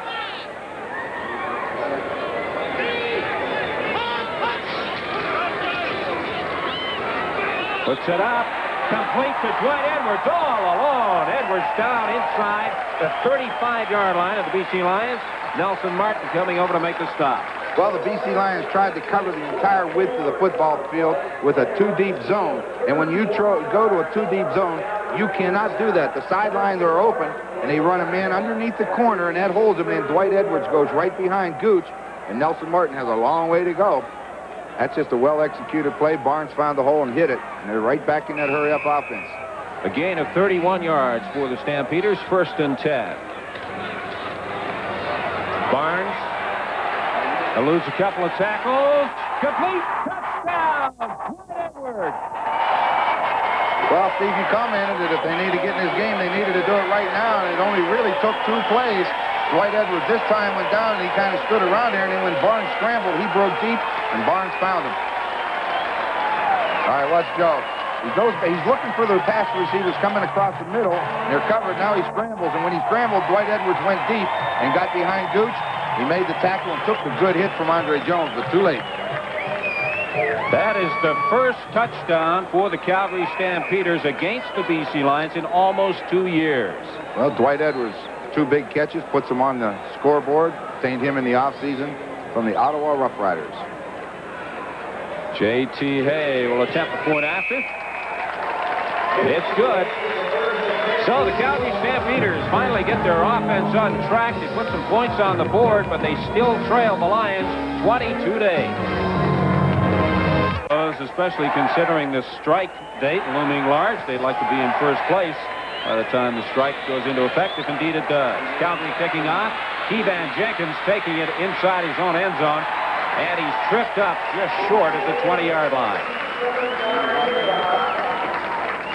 Well, this is another look at that touchdown the Stampeders just scored. This is after Barnes scrambles, and you see Dwight Edwards was able to get behind Gooch. Makes the catch. Andre Jones hits him, but it's still 6 points anyway you add it up. There he is, Dwight Edwards. Sort of ends a scoring drought touchdown-wise against the BC Lions over the past couple of years. Now BC, 1st and 10 from their own 20. DeWalt. Passing incomplete to Keevan Jenkins, and that was definitely a catchable pass. It was just a little bit behind him, but he should have caught the football. DeWalt made the read the way you should. He went out in the flat underneath the backers. The ball was there. He's going to make the first down, but he drops it. He's got to catch that one. 14 for 25, 106 yards. Not outstanding for quarterbacks this day and age in the CFL. Usually they're up around 280 yards early in the third quarter.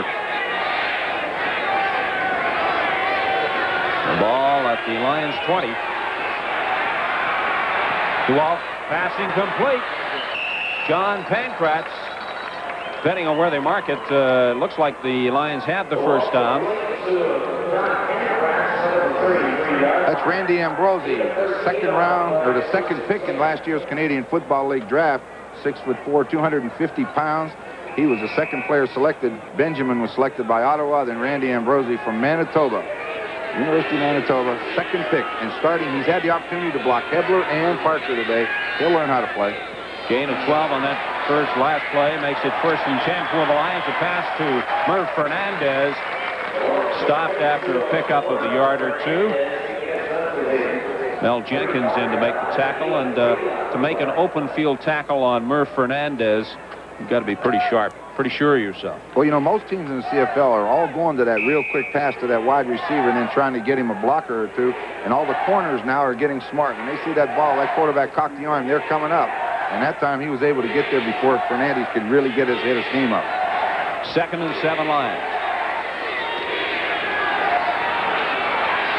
DeWalt over the middle, complete to Pancratz. Fine diving catch by Pancratz. Well-thrown football. He went down the field and just curls to the inside. If you watch him, he'll come down the field right here and just inside the linebacker and make the diving catch right here. Well-thrown football. You see him go down. Now the linebacker goes across his face, so he turns to the inside. DeWalt throws it to the open spot. He dives out and catches. Pancratz made 3 or 4 catches today like that.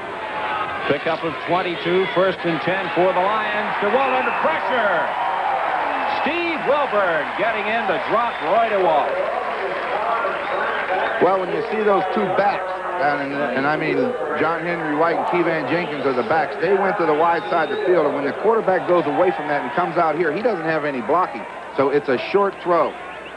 See, the backs went away. He came this way. Now he doesn't have anyone to help him over there. Steve Wilburn makes the sack, and now the Lions are facing that 2nd down 17 situation.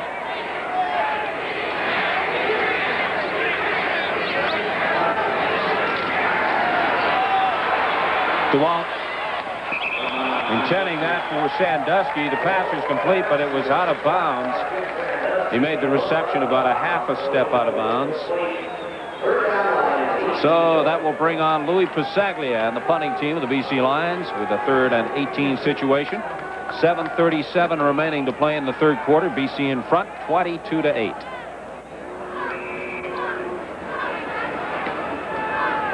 Mel Jenkins and Rufus Cox are back to receive this punt.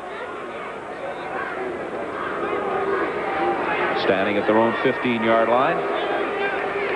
Pasaglia will get this away from his own 35. Jenkins watches it bounce. Takes a Lions bounce.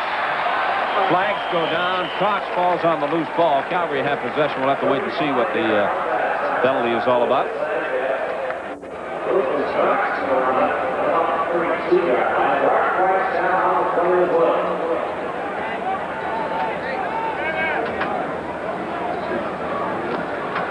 Checking the CompuStats. Interesting run. Very interesting. Calgary's thrown for 235 yards. So No yards. Number 35. Yet BC. the scoreboard still reads BC Lions in front 22-8, which is where it counts. Well, really, you know, statistics, you can have 500 yards offense or whatever you want, but if you don't put it in the end zone, you're not going to win too many football games. That's been the problem with the Saskatchewan Roughriders of late. Oh, yeah, they had enough yardage again the other night to beat the Concord, but Concord just ended up with more points, and that's all that matters. 1st and 10, Calgary. Swing pass to the outside to Walker. Walker down inside BC territory. Crosses the 45-yard line. Stopped by Keith Gooch.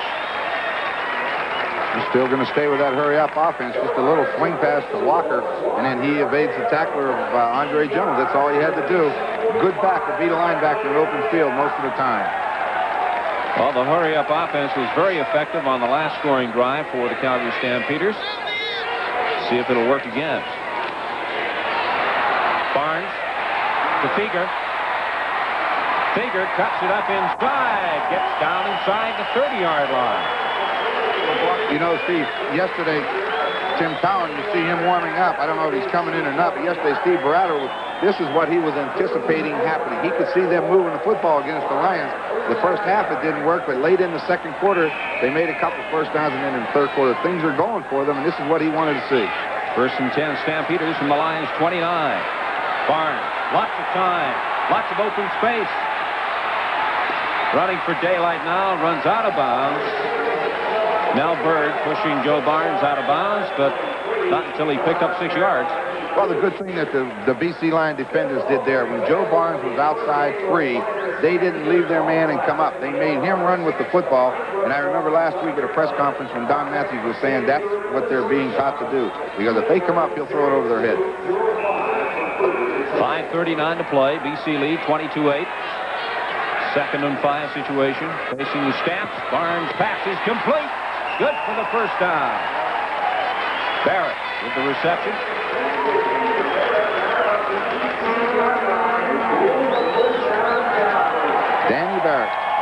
Danny Barrett, the ex-quarterback, he was a quarterback for this club a year ago, just down, breaks to the outside. Mel Bird makes the tackle, but they have the first down, and they're in scoring range again, and they're staying with that hurry-up offense. 1st and 10. Quick pass, complete to Tolbert. He won't pick up more than a couple. Kevin Konar in to make the tackle. Straight out in the flat. It's the way you got to come up. When that ball's in the air, you get up there, and Konar was there, held him to a gain of 3 yards. Barnes is calling that play again. Barnes has now attempted 32, completed 20 for 277 yards and 1 interception on the game. This is a key down. Barnes fires up the middle, and it was in the arms of Danny Barrett, but he couldn't hang on. He didn't have the first down, but he would have had the reception, and he wouldn't have been that much short of it. That's right. Joe's a little disappointed. In one way, for a quarterback with the way Joe Barnes is, it would have been good if Barrett hadn't been in his vision, because he had a hole up the middle, and he could have ran for it, but when you see that receiver, you have a tendency to stop and throw it. Well, the fans appreciate the effort here at McMahon Stadium. And it's been said many times in the past that as long as you entertain the fans, whether you win or lose, really doesn't mean that much, as long as you can come away and say, hey, it was an entertaining football game. And that's what the Calgary Stampeders have done in the third quarter. The field goal is good. So the Calgary Stampeders move their total up to 11. The BC Lions still have 22 points with 4 minutes and 24 seconds remaining to play in the third quarter. I work the CP railway line. I go where the steel rail guides me. I'm bound to haul a heavy load down an independent road. I work the CP railway line. CP Rail is a really important part to play in the development of the Canadian economy. I think the potentials are almost limitless. What CP means to Canada is it's a vital link. It's a link from every little mine site and every little plant to any corner in the world. I work the CP railway line. When we see trains moving and we see the demand for rail service picking up and growing, then we know the economy's on the move again. If there wasn't CP Rail, we would be getting many things that we depend on daily. I think that we're really talking about the backbone of the country. CP Rail. CP Rail, helping Canada move forward. And we look ahead to next Saturday on Sports Weekend. Coverage of the Canadian National Diving and the Canadian Maturity Horse Race. Both events will be covered live. Grace and beauty will certainly be the name of the game next weekend on Sports Weekend with diving and horse racing. There's the statistical story. At this point in the third quarter, the BC Lions leading 20-11. 1st and 10 for Roy DeWalt and company. Fires one out, intending for John Henry White. It's incomplete. Threw that ball off balance. He was backing up when he threw it. Whenever you're throwing backing up, you're not going to be able to get the zip on it that you want, and it'll normally come up short. And you know, Steve, we've talked so much about the BC Lion defense, but I think Joe Barnes has figured out the Lion defense, but I don't think the Lions have figured out the Stampeder defense. Outside of those 2 short touchdowns, they haven't really hurt that Calgary Stampeder defense one bit. 2nd and 10 now for the Lions. From their own 35. DeWalt, fumble. And the early indication is that Calgary has recovered. James Walker got an arm up on the arm of Roy DeWalt. Well, the Calgary Stampeders defense, we just talked about it, but watch the blitz from the linebacker. But here's the guy, too, the halfback, number 27, Richie Hall. They forced DeWalt up in here, and this is where the fumble comes. You see the blitz coming. You see the linebacker coming to make that block, that back block him, and that frees up the safety. So he takes a shot at him, forces him to step up, and Walker hits the arm. The ball comes loose, and the Stampeders are in field position to try to close this thing to about 3 points, 3 or 4 points, so they can put it in. Well, Don Whitman and Leo Cahill had a barn burner in Winnipeg last night. Maybe we've got a great finish coming up here in Calgary this afternoon. 1st and 10 for the Stampeders. Pass over the middle of Barrett. Complete. It's down to the 25-yard line. Nelson Martin in there to make the tackle for the Lions. Boy, that's a good read. No middle linebacker in there, and Walker just jumps to the inside real quick underneath, and Barnes finds him. And he picks up about 8 yards. He's about 2.5 yards short, and that's all. Short yardage offense coming into the game for the Stampeders.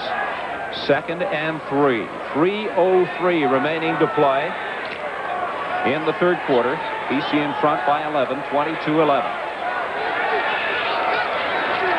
Barnes fakes, fires complete. CC down almost to the 11-yard line of the BC Lions before he's forced out of bounds. Well, you know, he's a backup receiver, and he gets the opportunity. He's in his rookie year from the University of Guelph, and he got in there and made a little play-action fake and went out in the flat. You'll see the play-action fakes to Lewis, and you'll see number 70, he's got a step on Mel Bird. He makes the catch. Only Bird's great speed running down, but now they are down at the 11-yard line. Where the Stampeders are 1st and 10.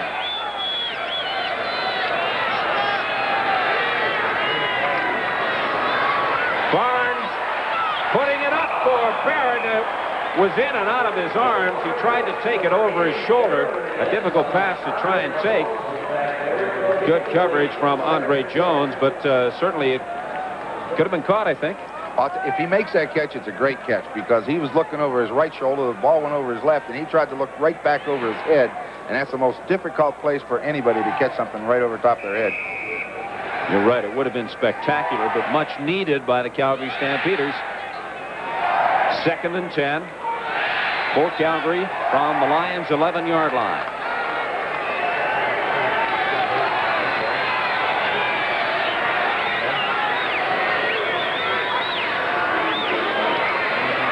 Barnes, big hole up the middle, but it closes up very quickly. Barnes gets down to about the 7-yard line.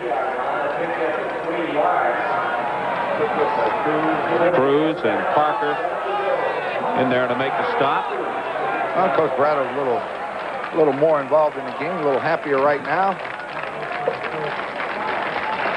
You watch Tyrone Cruz come on the blitz. There he comes outside. He steps back in. Now Joe's going to run. Kind of tripped on the artificial turf. Now they needed to get a long way down there for the first down. He needs his 3 points. It'll take him to within 8 points if J.T. Hay can put it through there. And another three-pointer for J.T. Hay and the Calgary Stampeders. And with 1:17 remaining to play in the third quarter, BC Lions continue to lead 22-14. But the Calgary Stampeders have come alive in the third quarter after really failing to generate any sort of offense or excitement in the first half.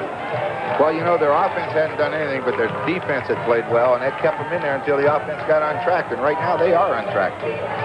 At this time, we'd like to extend our best wishes to a very good friend of ours from all of us, our technical coordinator of the CFL East, Norm Brody, who is in a hospital in Ottawa this afternoon. Norm, we miss you. Get well as quickly as possible. 1st and 10 Lions. DeWalt to pass. Complete to Kevan Jenkins. But good coverage on the part of the Calgary Stampeders. And now flags go down. Mel Jenkins could be called for roughing. He was already being held by the Stampeder, one of the Stampeders, when the whistle blew, Larry Hogue, and then when he came in and put the hit on him after the whistle, they called it.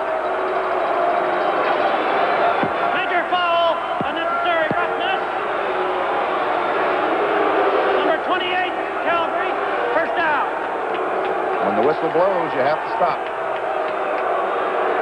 That's why they have whistles. 1st and 10 Lions. DeWalt complete. T-Van Jenkins. Another flag goes down. Jenkins gets down to the 40-yard line of the Stampeders.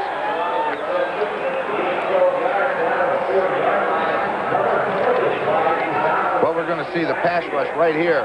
Number 64, James Walker, will come to the outside, and he's going to put a late hit on Roy DeWalt. And DeWalt is going to pick up this major foul for roughing. You'll see him at the bottom of the screen. He hits him after he threw the ball and threw him. And it was Eugene Beliveau, the defensive tackle.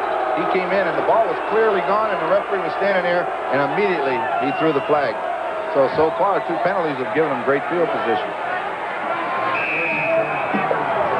That moves the ball down to the 25-yard line of the Calgary Stampeders when the Lions are 1st and 10. 34 seconds remaining to play in the 3rd quarter. DeWalt, watch the time. Finally tries to find T-Van Jenkins, but it's incomplete. Tipped by Carpenter, number 96 for the Stampeders. Well, Don Matthews would certainly like to see this drive end up with 6 points on the scoreboard because the Stampeders have moved the football. Penalties pretty even, 10 in the game.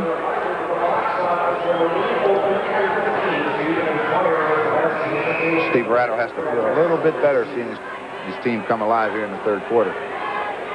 Got him in that 2nd and 10 situation. Big play for them.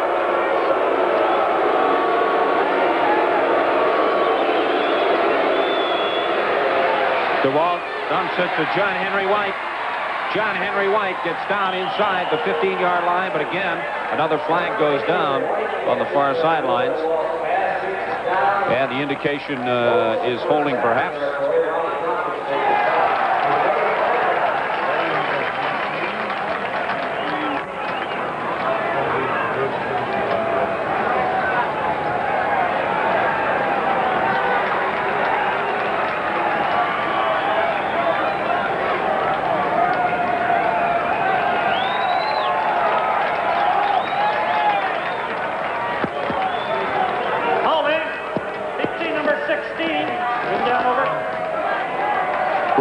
See this play again. John Henry White goes from here, and then he'll fake this bootleg right here, and then he'll slide out for the screen, and Al Wilson will come out and block for him. Watch it. Here's the fake. John Henry White makes the block, drops the screen. He's got Al Wilson there, but Ron Robinson is caught for holding. 2nd and 20 for the Lions. Complete to Fernandez. Down at the 6-yard line of the Stampeders. Mel Jenkins had to make the tackle on what could have been a sure touchdown for the Lions. So that ends the 3rd quarter here at McMahon. BC lead 20. Back to Calgary's McMahon Stadium. I'm Steve Armitage along with Ron Lancaster. If you've just joined us, a very entertaining 3rd quarter after a rather lackluster 1st half. Well, I'll tell you what, DeWalt threw this football. This is one of the few that he has really just thrown it. He put it right on the money into the hole, and you see Fernandez makes the catch. They bring him down at about the 6-yard line, but that's the first pass he's really thrown with any authority. That was a well-thrown ball. Don Matthews and the BC Lions knocking at the Calgary Stampeder door. 1st and goal to go. And the ball is spotted at the 6.5-yard line. 15,793 in attendance here at McMahon today. They were hoping for more, but I'm sure that if Calgary continue to play the way they played in the 3rd quarter, they'll get bigger crowds.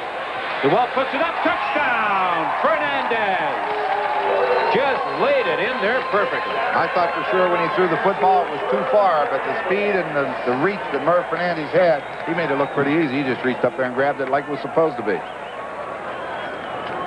He came in, he'll come in from his outside and he'll go toward the post and then he breaks back, and that's the fake. That tells him to go, and watch it. Just outruns everybody.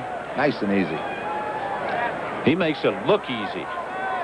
75 yards, 8 plays, capped by a 6-yard pass to Mervyn Fernandez. That was a big drive for the Lions because the Stampeders had taken the play away from them in the 3rd quarter. I believe the Stampeders made 8 first downs that quarter. Bisaglia's convert is good, so the BC Lions go in front of the Calgary Stampeders 29-14. But don't go away. The Calgary Stampeders offense has found a way to work against the Lions defense, and they've been doing a pretty good job. Well, you see, he is behind them. No challenge. Those nice soft hands, he just reach up and takes it. This program is copyright and is strictly for the private use of our audience. Any reproduction, retransmission, or exhibition in whole or in part without the express written consent of the Canadian Broadcasting Corporation is strictly prohibited. I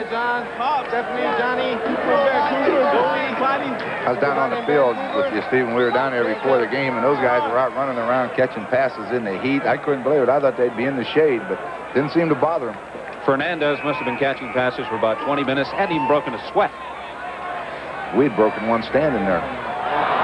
Jenkins has trouble at the goal line. It's out to the 10, up to the 15, and across the 20. Good return by Jenkins after a faulty start. Darnell Clash comes over to make the stop for the Lions. A lot of times those kind of returns, when that receiver drops the ball, that's when big returns happen. 61%, that's a little bit better. He's got quite a few yards now. Eric Emery, number 35, the linebacker from Cal State Fullerton, I believe, runs a 4.6 40. He's on that special teams, and he's a pretty good hitter. Linebackers are good special teams players. 1st and 10 for the Stampeders on their own 21. Flags go down. Swing pass to Walker. Walker forced out of bounds, just shy of the 30. Well, that one's coming back.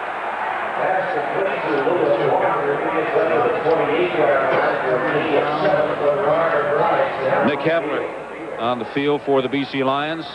I would say what they're doing right there, he's got a cramp. I've been wondering when this was going to start today. When the temperature is that hot and that warm, you pound that ground for a while, those legs get a little bit tight. Now, what do you do to try and avoid cramps for those young football players at home who have to play in the warm weather? You have to take a lot of salt into your body, but don't take it on the day of the game. You should be building up to it like last Wednesday or Thursday. Procedure, number 51, Calgary. First down. Yeah, you have to take it 2-3 days in advance.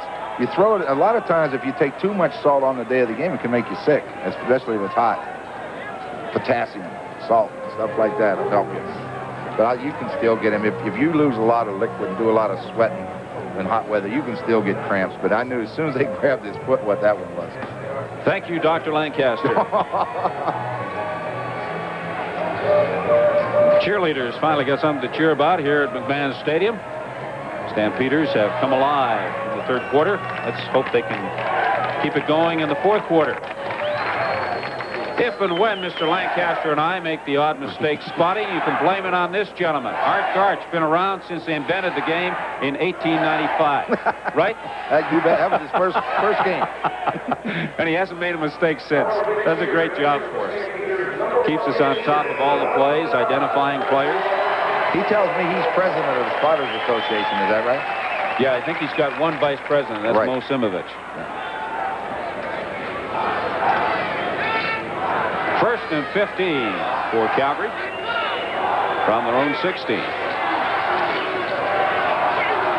Fires into the middle, but he's met there immediately by 2 members of the BC Lions front 4, led by Kevin Konar. For it. Just cramps. Well, you heard Nick say that it was nothing more than cramps. So she can kick her boyfriend out of bed. And I'll censor the last bit. Joe Barnes scrambling. Looking for Tolbert. Tolbert was tripped up, and a flag goes down. Mel Bird got in the way of Emmanuel Tolbert as he went to get to that pass from Joe Barnes. Yeah, Joe had a lot of room scrambling, and he threw the ball to Tolbert on the run, and I think Mel Bird tripped on the artificial turf, and as a result, he drops him. Well, you see, Bird's chasing them.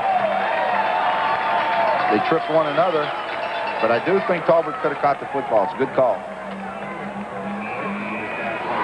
13-19 remaining to play in the game. BC lead 29-14, but the Stampeders are on the march. 1st and 10. A swing pass to Walker. Picks up a yard or two.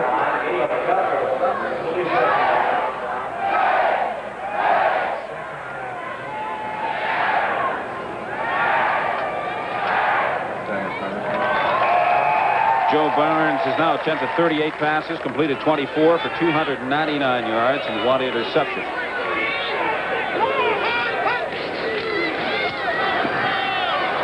Barnes under pressure.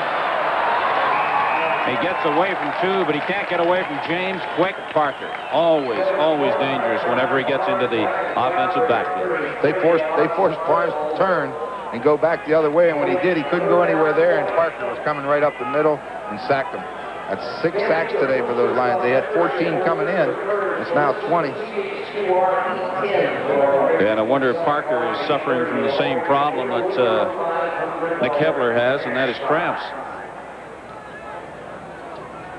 They have been very active out there for the Lions, and it is very warm. You watch, see, Joe tries to come this way. Watch, he'll have to turn and go the other way. And he's caught over there. Now, there's Parker. As soon as you see number 31, Konar, force Barnes to pull up, that's when Parker's there to make the sack. I think this could go clear back to that injury that Parker had earlier in the game. He might have got kicked on that leg again. Well, Hebler's on his feet on the BC Lions bench, so I expect we can expect to see him back in the game. I would think so. And Parker hobbles off. And while he's doing that, we'd like to pass along a special thank you to public relations gentlemen associated with both the Calgary Stampeders and the BC Lions, Tom Thompson and Josh Keller, for their help over the last couple of days in preparing for this game. Thank you, gentlemen.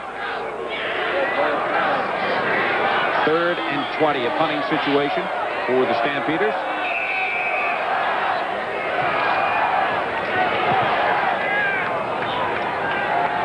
Clash at his own 35.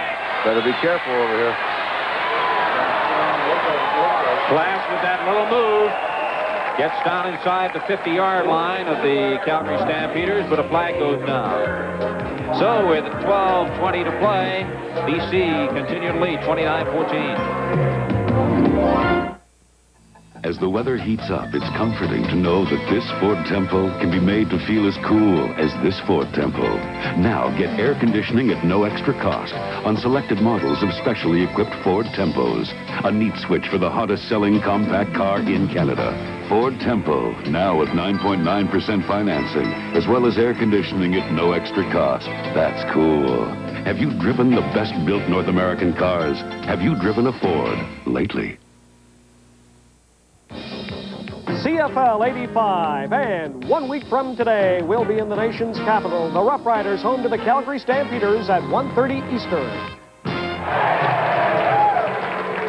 Next Sunday, Ronnie, you'll be in Ottawa watching this ball club, the Calgary Stampeders against the Rough Riders. Yeah, 2 run-and-shoot clubs going to play one another next week. We'll see which one. You know, talking to Steve Barato the other day, he felt that the advantage Calgary might have had over Ottawa was that Joe Barnes knew the run-and-shoot, where Joe Moscow and Ottawa had to teach the quarterback and the receivers. He just had to concentrate on receivers. Anyway, they're going to face one another in the nation's capital. We'll be there. Right now, the BC Lions, 1st and 10, 12:20 remaining to play. They lead 29-14. You know, and after that win the other night, so convincingly that the Ottawa Rough Riders got them. When you have a bunch of young guys and they get believing in themselves, they can be awful tough. Should be an entertaining game if the Calgary Stampeders can generate the same kind of offense that they've got going for themselves in the second half. But it's BC Lions on offense right now to get to Keevan Jenkins. Jenkins tries to get to the 30-yard line. He's stopped a little short of that. You see the play they ran right there is the play that they had been faking before to throw that screen pass off. It used to be the case in football, you ran a play to set up a pass. Now you run a pass to set up a run. That's the first time they've ran that particular play. 2nd and 6 Lions from their own 29.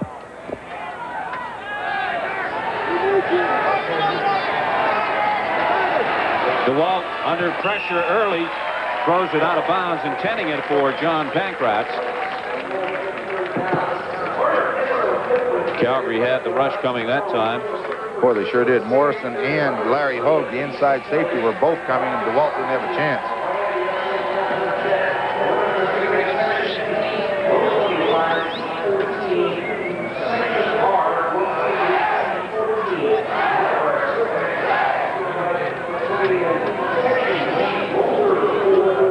Pasaglia can get this punt away from his own 20.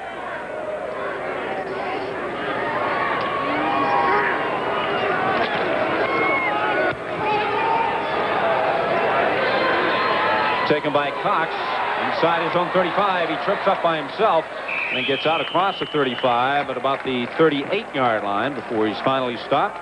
Ryan Potter in there to make the tackle.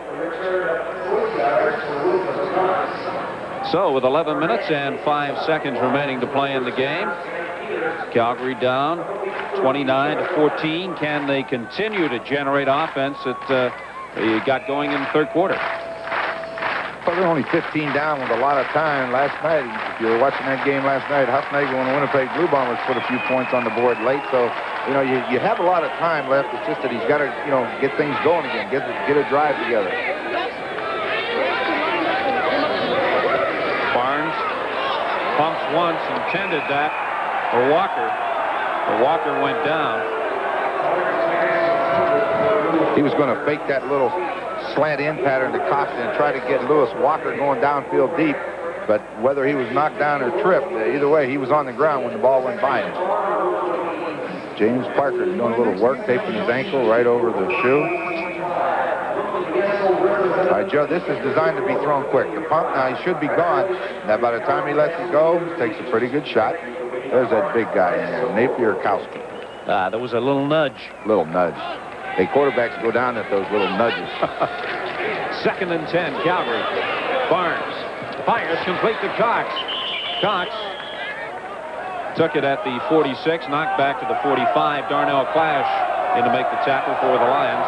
Well, Cox went down the field about 10 or 12 yards, and he came back, and when he made the catch, he's going to come up almost 2 yards short. And for a receiver, you don't do that. You've got to get that first down on the 10 yards. You've got to get 10. Well, let's see if they kick it. No, Joe's staying out there. Barnes and the offense in there. See Petros, number 12, go in with the play from the bench, so we'll see what happens. Well, you're 3rd and 2. You're trailing by 15, so I think you pretty well got to go with it. 9 minutes and 45 seconds to play, although that is a lot of time. It's a lot of time, and I think he's got a lot of confidence in his defense. The pitch to Walker. There's a hole, and they've got the first down.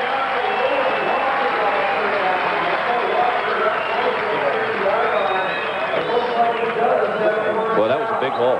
That was an excellent running play. I mean, it was well executed. Watch number 12, Petros. He's going to be the lead man. He kicks out. Then they turn up right there inside at number 59 for Calgary. It was Bob Lubig, who's the veteran offensive lineman up there. 8 years with him. He gets the first down.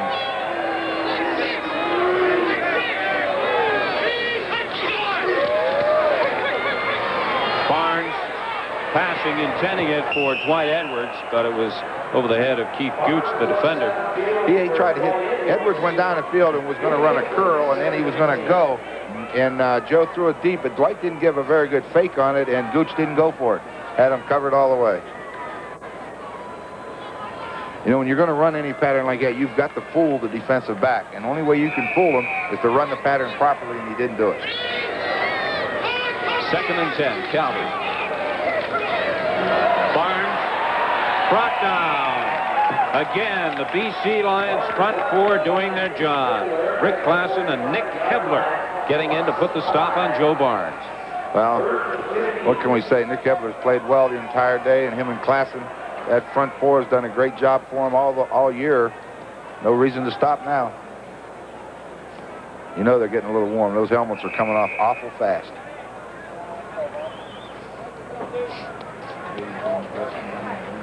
Third and 15 facing the Stampeders.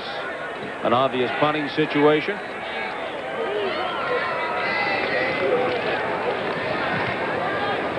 Good punt by J.T. Hay. Clash will take this just outside his own 10. One good move. Another move inside. Finally runs out of moves and runs into red sweaters. Brought down just shy of the 25-yard line.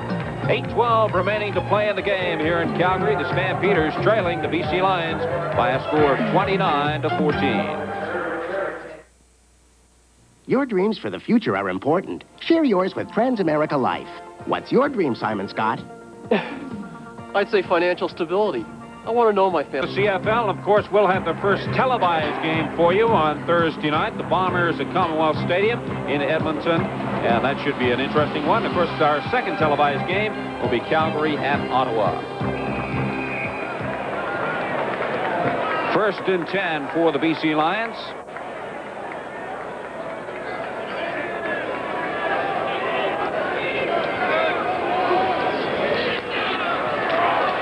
Keevan Jenkins flagged down on the play. Darrell Nicholson in to make the stop for the Stamps.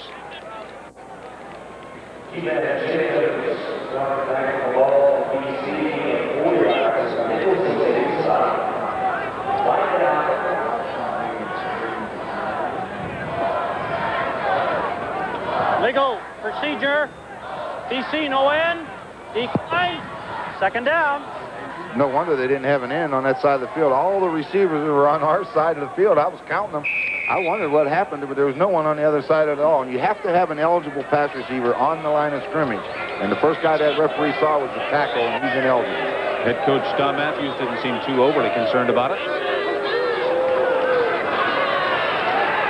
DeWalt dumps it to John Henry White up the middle. And he's short of the first down. Darrell Nicholson in to make the tackle. He looked outside to John Pankratz, but Richie Hall was right with him step for step. So then he went to his, that's the secondary receiver, John Henry White. He checks that linebacker, and if he doesn't come, then he just leaks out over the middle and hopes to find an opening. Mr. Reliable, John Henry White, does a tremendous job blocking for the BC Lions. And when he's called upon, he can come up with a catch. Jenkins and Cox. Deep to receive this punt from Louis Pasaglia.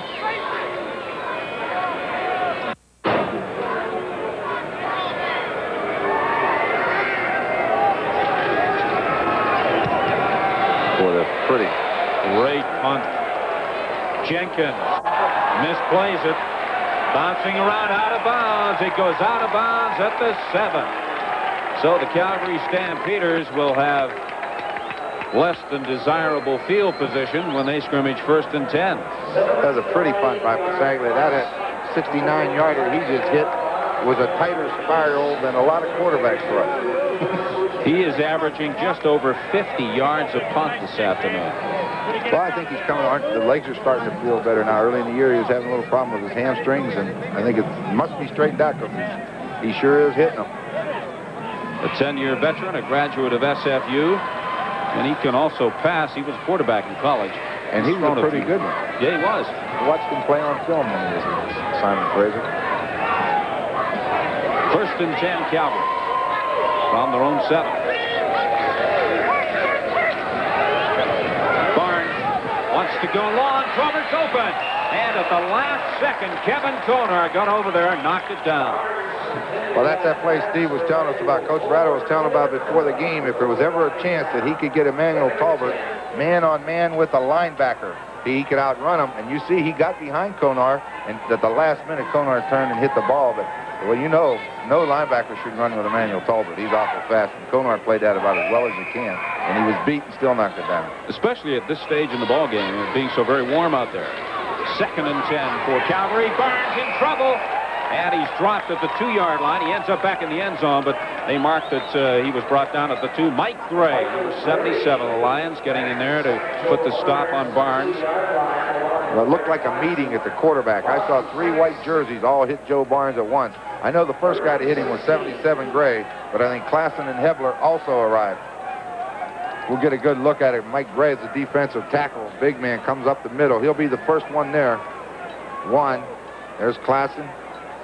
And there's Hebler going to finish it off. 3 out of the 4.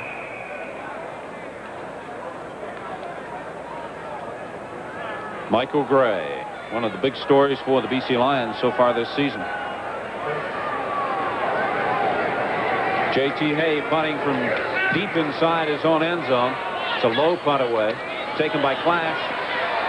He's at the 35, still on his feet, looking for running room outside. Finally brought down just outside the 25-yard line, and he's mad. He probably thought he could go all the way into the end zone. 6:06 remaining to play. BC in front, 29-14.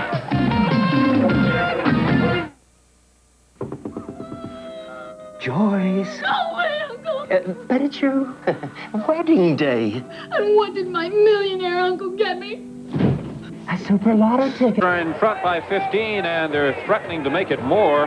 They have a 1st and 10 situation from the Calgary 26-yard line. Defense versus the pass, they have 4 interceptions, only giving up 3 touchdowns. High percentage. That's okay. These good defensive football teams will give you that little short pass on 2nd and long yardage, force you to kick the football. So you really can't pay a whole lot of attention to pass percentage completions anymore with the way the game has changed. It's a tough way to do it, Ronnie, but you're going to lose a lot of weight on an afternoon like this afternoon. Very, very hot. We're seeing players sweating very heavily on the bench. And one of the sure giveaways is Tim Cowan is into the ball game now, but one of the sure giveaways on the sideline are the players are actually sitting on the bench. They're usually standing, but when it's hot like that, they need the rest. I think I'd be lying under the bench trying to catch some of the shade. Tim Cowan in a quarterback for the BC Lions. 5:59 remaining to play. BC in front, 29-14. Cowan to Sandusky, but he traps the ball. It's incomplete. Ball was thrown a little bit low. Sandusky was definitely open. That's pretty good stats there versus Calgary last year, but he had some awful good stats down at the first league game in Hamilton against the Tiger Cats in their opener. He was 25 for 36 in that football game and 5 touchdowns. He would have to be considered right now one of the best backup quarterbacks in the CFL. 2nd and 10 BC on the Calgary 26. Flag goes down. Cowan hit just as he unloaded. Bernie Morrison coming on the blitz. Got a flag on the play. Pankratz is a little slow getting up. In fact, he's not up yet, but Bernie Morrison put the hit on him. Talking to the Lions, it must be against the Stampeders. I think John just wanted to rest. Well, I could understand that. Those pass receivers on a hot day, they've run a long way. Offside, 27 Calgary, 2nd down. Well, you don't want to give a team a second chance when you're trailing 29-14. They would have been 3rd down. They'd have had to do something. The time remaining. BC in front, 29-14. 2nd and 5. Cowan intending that for Pankratz, and he can't reach it. Incomplete.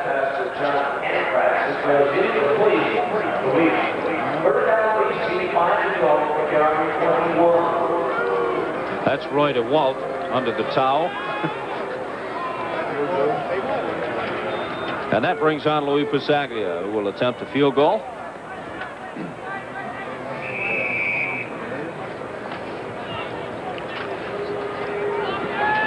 A 28-yard attempt can put him up 18 if he makes it.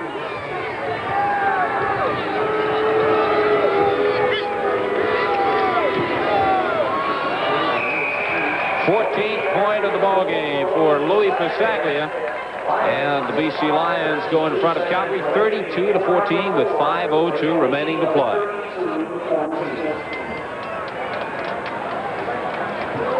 Oh boy, this is going to be a tough one in which to pick Kearney O'Keefe sports game stars. What do you think? I'll tell you, it's at least defensively, you know, the BC Lions have played well. The Calgary Stampeder defense has played extremely well as a unit.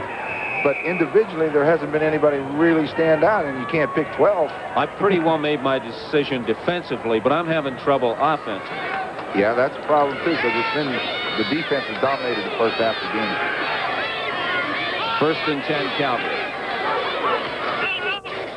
Complete to Tolbert, and Tolbert out of bounds at the 42.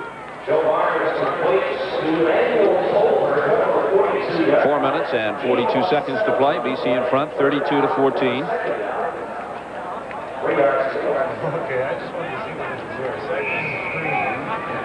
Still in that hurry-up offense. Don't give them a chance to get their breath. 2nd and 3. Complete to Walker.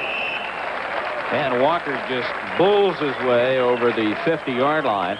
Well, Konar come up to make the tackle as quickly as he could, as quickly as possible, but Walker just got that head and shoulders into him, and he fought for that first down and shoved Konar backwards.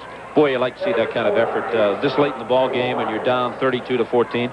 Well, the thing about it, you can be losing and you can be down, but you still got to hustle, and this is hustle by Walker, as you say. Watch, gets the shoulders down, and now he just shoves Konar back like bulldogging in rodeos. First and 10, Calgary. Barnes, careful. Wide to Tolbert. And you're right, he had to be careful, because if he'd have thrown that one any higher, Bird might have picked it off. A flag is down on the play. He's telling them, take that 10 yards right now. They're getting caught for holding, take it. Johnny Matthews, he's being an old defensive coach. He likes them in them second and longs and first and longs. Holding, 53 Calgary. First down, over. Jerry Hornett caught for holding. You know, I have been impressed with the play of Calgary's rookie offensive tackle, Randy Ambrosi. I mean, the Lions flip-flop Parker and Hebler, and he's had to block them both all day, and I figure if he can block those two, he'll be here a long time. First and 20, Calgary from their own 40. Barnes wants to go deep again to Tolbert, in and out of his arms. He has made some good catches, but I'm sure he'd like to have that one back. Yeah, the ball was thrown pretty well. It was going to be a collision course. I believe him and Darnell clashed with that ball in the air. He might have lost it, but it was very close to being catchable. But second and long now, this is a defense's dream. You see Tolbert's there, puts the hands up, but didn't really grab it. He was on a collision course with number 1, and knowing number 1, he would have enjoyed it.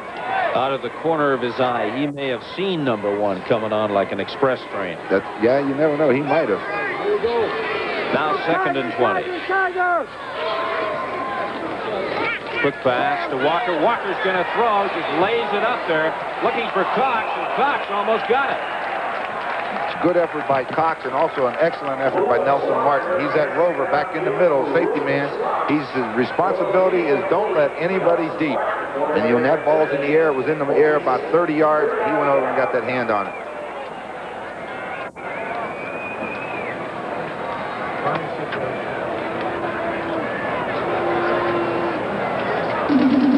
Three minutes and 8 seconds remaining to play until the end of the game here in Calgary. The BC Lions continue to lead 32-14. Sun up to sundown, the day is long, working close to the land, gonna make it strong. Bring your thirsty self right here, you got the time, we got the beer, for what you have in mind, come on, it's Miller time. The clean, smooth taste of Miller High Life.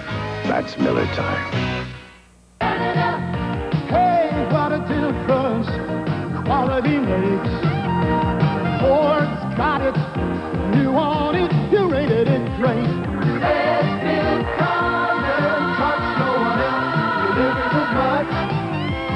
Fords and Mercuries on every road. And we've got more to come. Take a look, you'll be sold. Canada, we can't be outdone. At Ford, quality is top one. Stay with us after the game. Our expert commentators at the stadium will select the Carling O'Keefe Game Stars. Darnell Clash returning a punt for the BC Lions. And again, we see the great punt returning ability of Darnell Clash. You know, he just all of a sudden feels that every time he catches that punt, he should go for a touchdown, and it was only an effort by Ron Hopkins of the Stampeders that stopped him. It's a great return. You get a good look at it. Gets some good blocks. He starts to the left, and that comes back, and that helps to set up those blocks by those white jerseys. It looks like he's going to go the distance right here, but you'll see him show up. Fakes out one, and comes from backside is Hopkins.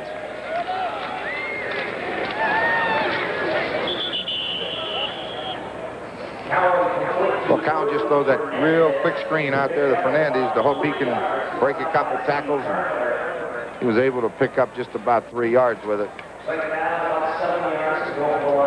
It was a gain of 3. And if my tabulation is correct, Louis Pasaglia has reached yet another career milestone, 1,400 points. He was 14 shy coming into this game. He has 14 points in this game. Well, that's a lot of points anytime. Richie Hall, the injured Stampeder, that brings Greg Peterson into the football game. Greg's in his second year out of Brigham Young, a Calgary boy. Can play the corner, but better plays inside, and that's where Richie Hall is, so he'll take his spot. Richie Hall, he's not I wouldn't exactly say he's a giant, 5'6", 160 pounds. But he came up and made some good sticks today. Is his nickname the Stump? Or is that somebody else we know? That must be somebody else. I don't know who. I don't know what you'd call him. 2 minutes and 39 seconds remaining to play in the game. BC in front, 32-14. As we look at Steve Barato, who has to be pleased with the way his team came on, although overall I would say he'd probably be disappointed. Yeah, I know. I'd say he's disappointed just from yesterday when we had the opportunity to sit and talk with him. He was really excited about this game. He felt that they could really make things go, and it just hasn't worked for him. 2nd and 7 for the Lions. Tim Cowan passing complete to Pankratz. Pankratz looking for running room on the outside, forced out of bounds at the 33-yard line by Larry Hogue. Well, that wide receiver comes in from the outside, and then Pankratz goes immediately out in the flat, and Larry Hogue had to give some ground, and that gives him too much room. You see him looking out there. See how much room there is. Hogue had to stop while that wide receiver came in, and that allowed Pankratz to get wide open. 1st and 10, BC. Give to John Henry White. White fumbles. And the Calgary Stampeders indicate that they've recovered.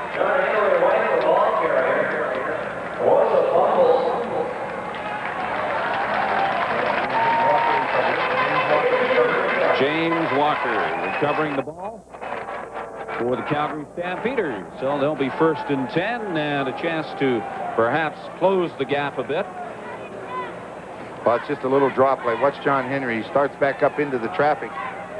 Looks like Troutman, George Troutman, the big man, who's finally getting himself into shape. He sprained his ankle just before a training camp. And I'm sorry, it's Randy Troutman, and he sprained his ankle, and he's just now starting to get in shape. And I'll tell you, they need him because he was one of the leaders last year on that defensive front four. And when he gets in shape, he's a big, tough guy.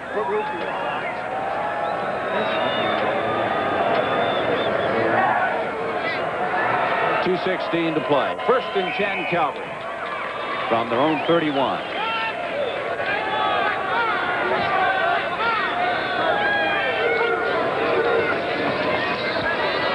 Barnes brought down by Kevin Konar. Boy, I'll tell you, just as Barnes was going to throw the football, Konar came down across that right arm, and the Lions get the ball back. Mark Napier-Kowski gets the recovery. Kevin Konar, that's a big play. He'll enjoy that. That's got to be a thrill for a rookie anytime. Sure. So, quick turnaround. Calgary recovering a BC fumble. John Henry White. Watch the right arm. BC doing the same. There he comes. Konar gets that hand up just as he tries to throw, and he takes the ball away. And Napier-Kowski will make the recovery, and they're right back where they started. Cowan fires to Pankratz. He's wide open. Makes one move. Wide open into the end zone. John Pankratz.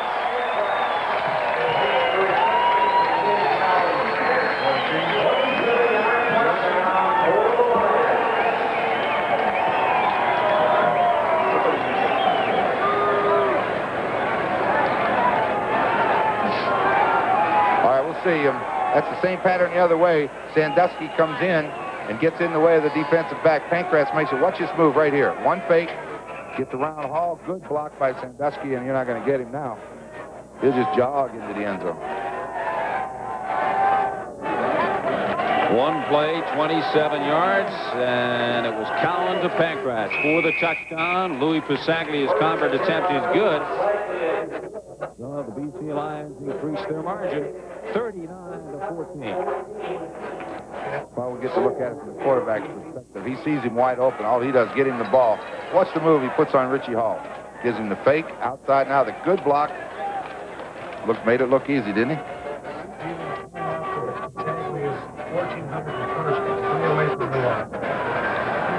1401st career point for Louis Pistaglia with that convert.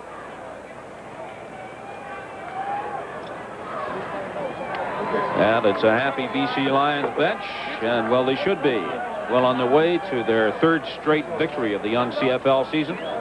This one coming on the heels of wins over Hamilton and Edmonton, but they have a big game coming up next week against Montreal. Boy, that's going to be a big one under the dome of BC Place Stadium. The kickoff goes into the end zone.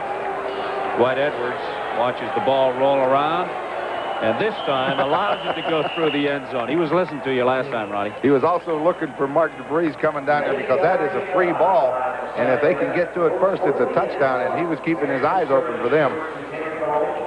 But they won't get a point this time anyway because it went out of the end zone untouched.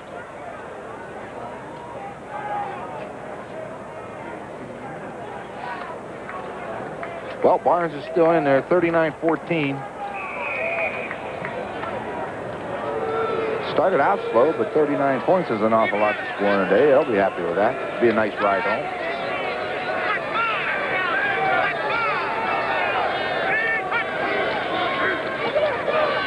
Barnes up the middle. Oh, what an almost spectacular catch by Tag Rome, number 23. First time we've seen him in the ball game. Collided with Nelson Martin. But boy, what a catch that would have been. Yeah, Tag Rome, last time we saw him, he played with the Edmonton Eskimos. He's their designated import because of Greg Vavra being a Canadian. And so he's into the football game for the first time. And yeah, it would have been a great catch. But watch Nelson Martin. This is what hard-hitting safety men like to do. It looks like he almost had control, and Martin jarred it loose with the hit. 2nd and 10. Flag goes down. Barnes dumps it over the middle for Feger.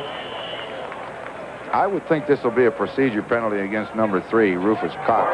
He seemed to get an awful quick start.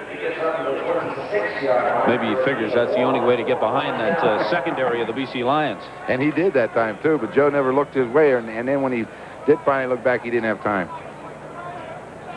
Offside, Calgary, number 3, S.D. Klein. 3rd down. Good call, Ronnie.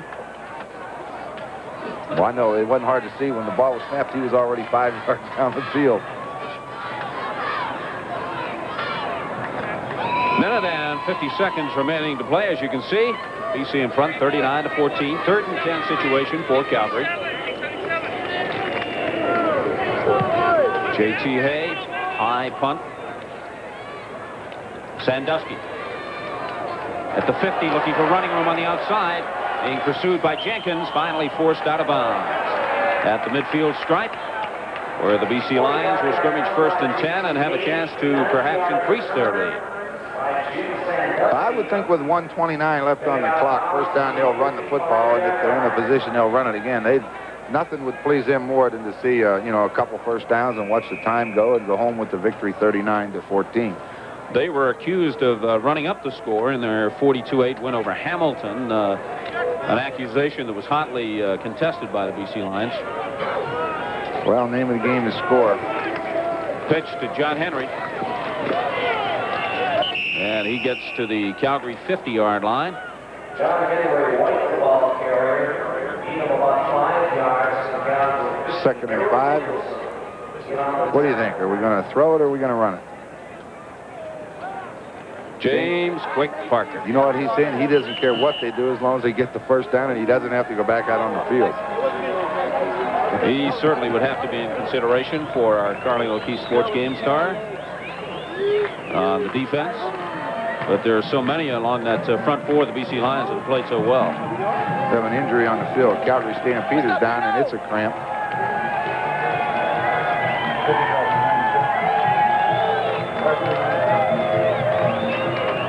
Carpenter, the injured player.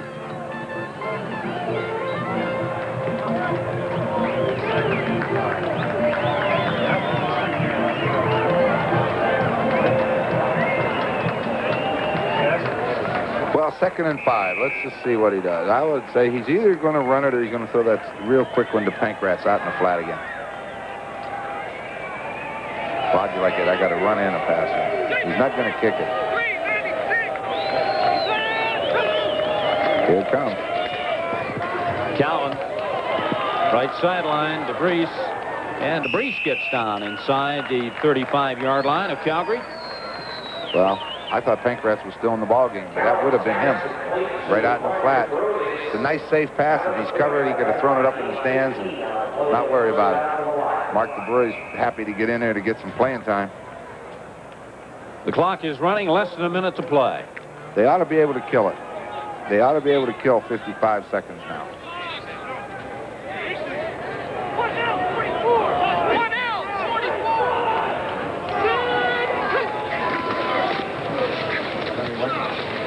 John Henry White. It's down to 32 with 36 seconds remaining to play. That's only the third time this afternoon that John Henry has carried the ball. He has 14 yards. He doesn't get the ball too often, but he's always in the game somewhere, either running past patterns or blocking linebackers. Cowan's going to put this one up. Complete to Sandusky. Sandusky gets to the 23-yard line. Ron Hopkins pulls him down. That's 15 seconds now remaining to play on the scoreboard clock here at McMahon Stadium. Well, if he takes his time and 15 seconds, he can end it with this play. We'll see. I think he'll just run the football and get it over. I don't think he'll throw it in the end zone. Clock is running. Just going to kill the clock. And that's exactly what he does. Tim Cowan drops to his one knee. The game is over. The BC Lions winning their third straight game of the season. They defeat the Calgary Stampeders by a score of 39-14. And Don Matthews must be very, very happy with both his offense and defense with a 39-14 win over Calgary.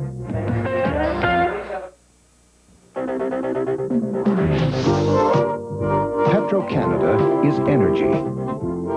To the people of British Columbia, that means economic energy, fueling new investments, stimulating new technology, creating new jobs in manufacturing, transportation, construction. That's Petro-Canada in British Columbia. Because from the energy frontier to the station around the corner, we put Canada first.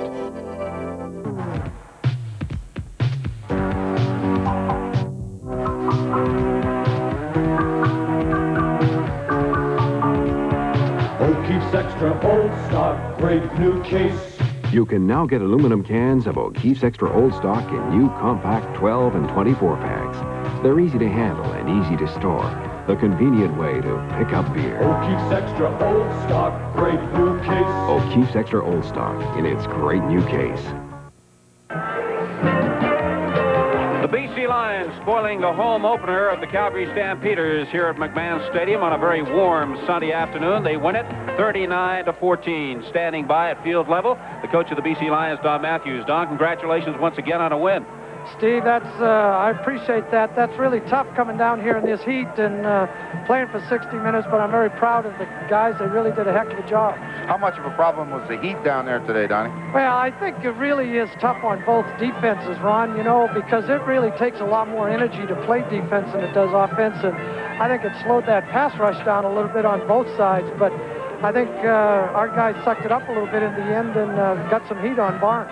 Don, did the hurry-up offense of Calgary bother you at all? Well, we didn't seem to think it did. I think we had good preparation by our defensive coaches in case that did happen, and it certainly did happen. So I think our preparation paid off this time.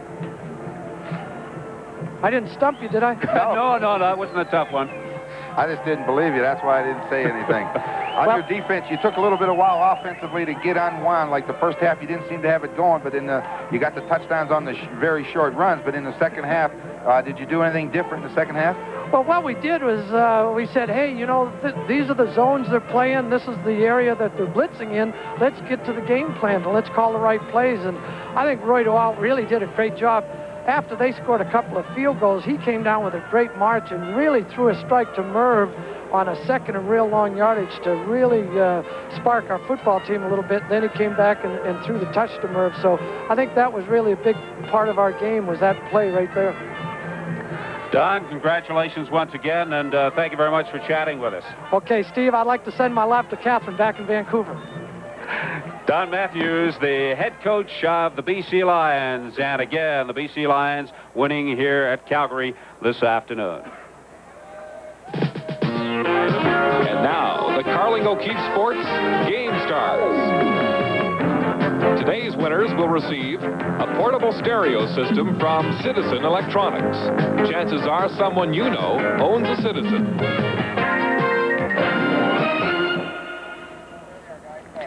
The Carling O'Keefe Sports Game Stars this afternoon, both from the BC Lions, the offensive game star, John Pankratz, and the defensive game star, Nick Hebler. First to you, John, congratulations. 9 receptions, 119 yards, 1 TD. Got to be happy with that. Oh, I sure do, Steve. I haven't seen the ball too much lately, so it was nice to get some passes tonight. John, you finally got a lot of those curl patterns inside, and it wasn't until late in the game when you were able to get one outside. We're going to take a look at the touchdown pass that you received. Maybe you can tell us what happened. Well, it was an in and out play. Sandusky was coming outside, and I was going inside, and I was going outside, and DBs just were playing about 15 yards off, so Tim just threw the ball out to me, and I tried to cut back inside, but I saw there were a lot of people there, and Jim got a good block, so I cut it outside, and I managed to score. It's a lot more comfortable outside where there aren't any of those. Too many guys, linebackers right? inside for me, Ron. The one time we saw you stay down on the field a little longer, were you injured a little bit, or was it just tired? And yeah, I just landed on my rear end and kind of bruised my butt, and it was a bit sore, but it was all right. John, how tough was it down there in the heat? It was pretty hot in the first half, but when we came out in the second half, it didn't seem that bad to me anyways, but it was nice when you're ahead, and it made it a little harder for them, I think. Anything different in the second half as far as you were concerned? I mean, you were catching them in the first half, and then everybody seemed to get into the wind-up in the second half. Well, they came out a little bit at us in the second half, scoring about 11 points, and we knew that the curls were good inside, and Merv got a couple of corner passes on him because we'd run a lot of inside patterns, so that kind of opened it up. And then after we got ahead, got that other touchdown when they fumbled, they seemed to play quite a bit off us, and we managed to get a lot more passes in. John, thank you very much for being the Carling O'Keefe Sports offensive game star. And now let's talk to Nick Hebler, the defensive game star. Nick, a fine game. Thank you very much. It's nice to come out of Calgary with 2 points. Calgary hasn't been too nice to us in the past. Well, we have a play here, Nick, where it's going to show you making a hit on Joe Barnes, and I think you're going to cause a fumble. Would you like to tell us about it? I can't see the monitor. There's glare. The sun's in your eyes. Can you block that over there? No, I can't see it at all. Well, it doesn't matter. You're going to get free coming from the right side. The ball's going to come loose. James Parker's going to recover it. But your defensive line, did you feel your defensive line dominated Calgary's line today? I thought defensively up front we did a heck of a job. They let me have a little more freedom out for the first time this season, and you know, I was outside the tackle instead of playing on the outside shoulder of the guard, and that helped a lot. And we got a great effort today from all 4 of us. Nick, congratulations to you for being defensive game star, and to you, John Pankratz, as the offensive game star. The final score once again, BC 39, Calgary 14. Let's go to CFL 85 control and Don Martin. All right, thanks, Steve. Good job. The BC Lions make it 3 in a row this afternoon, beating Calgary, as Steve mentioned, 39-14. That leaves the Lions alone at the top in the West, 2 points ahead of Winnipeg, while the Stampeders fall to 0-2. Similar pattern in the East, undefeated Montreal in front of Ottawa and Toronto, with winless Hamilton still looking. On the baseball scoreboard today, the Toronto Blue Jays won to stay a game and a half up on New York. Over in the National League, the Expos lost 5-4 to Houston to stay at least in a game and a half back in the East. Some of the other stories of the day: the last Canadian to win the Canadian Open, Pat Fletcher, died in Victoria at the age of 69. Sandy Lyle of Scotland won the British Open. Alain Prost won the British Grand Prix. That's it for CFL 85. I'm Don Martin. Thanks for joining us, and good evening. CFL 85, the executive producer is John Spaulding. Today's game directed by Ron Harrison.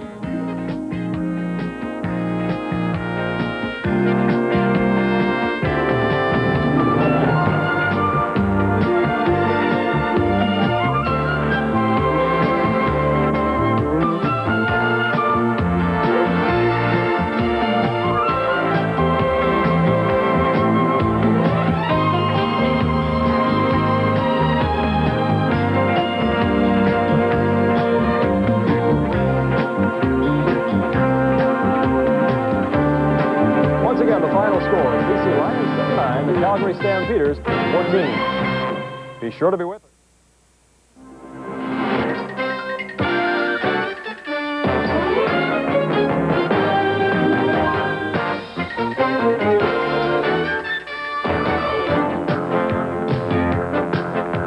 This CFL telecast has been presented by Carling O'Keefe Sports, bringing the sports world home to you. By Ford of Canada, where quality is more than a commitment, quality is job one. By Petro-Canada, dealers and agents across Canada, putting Canada first. And we thank you for watching CFL 85, a CBC Sports presentation.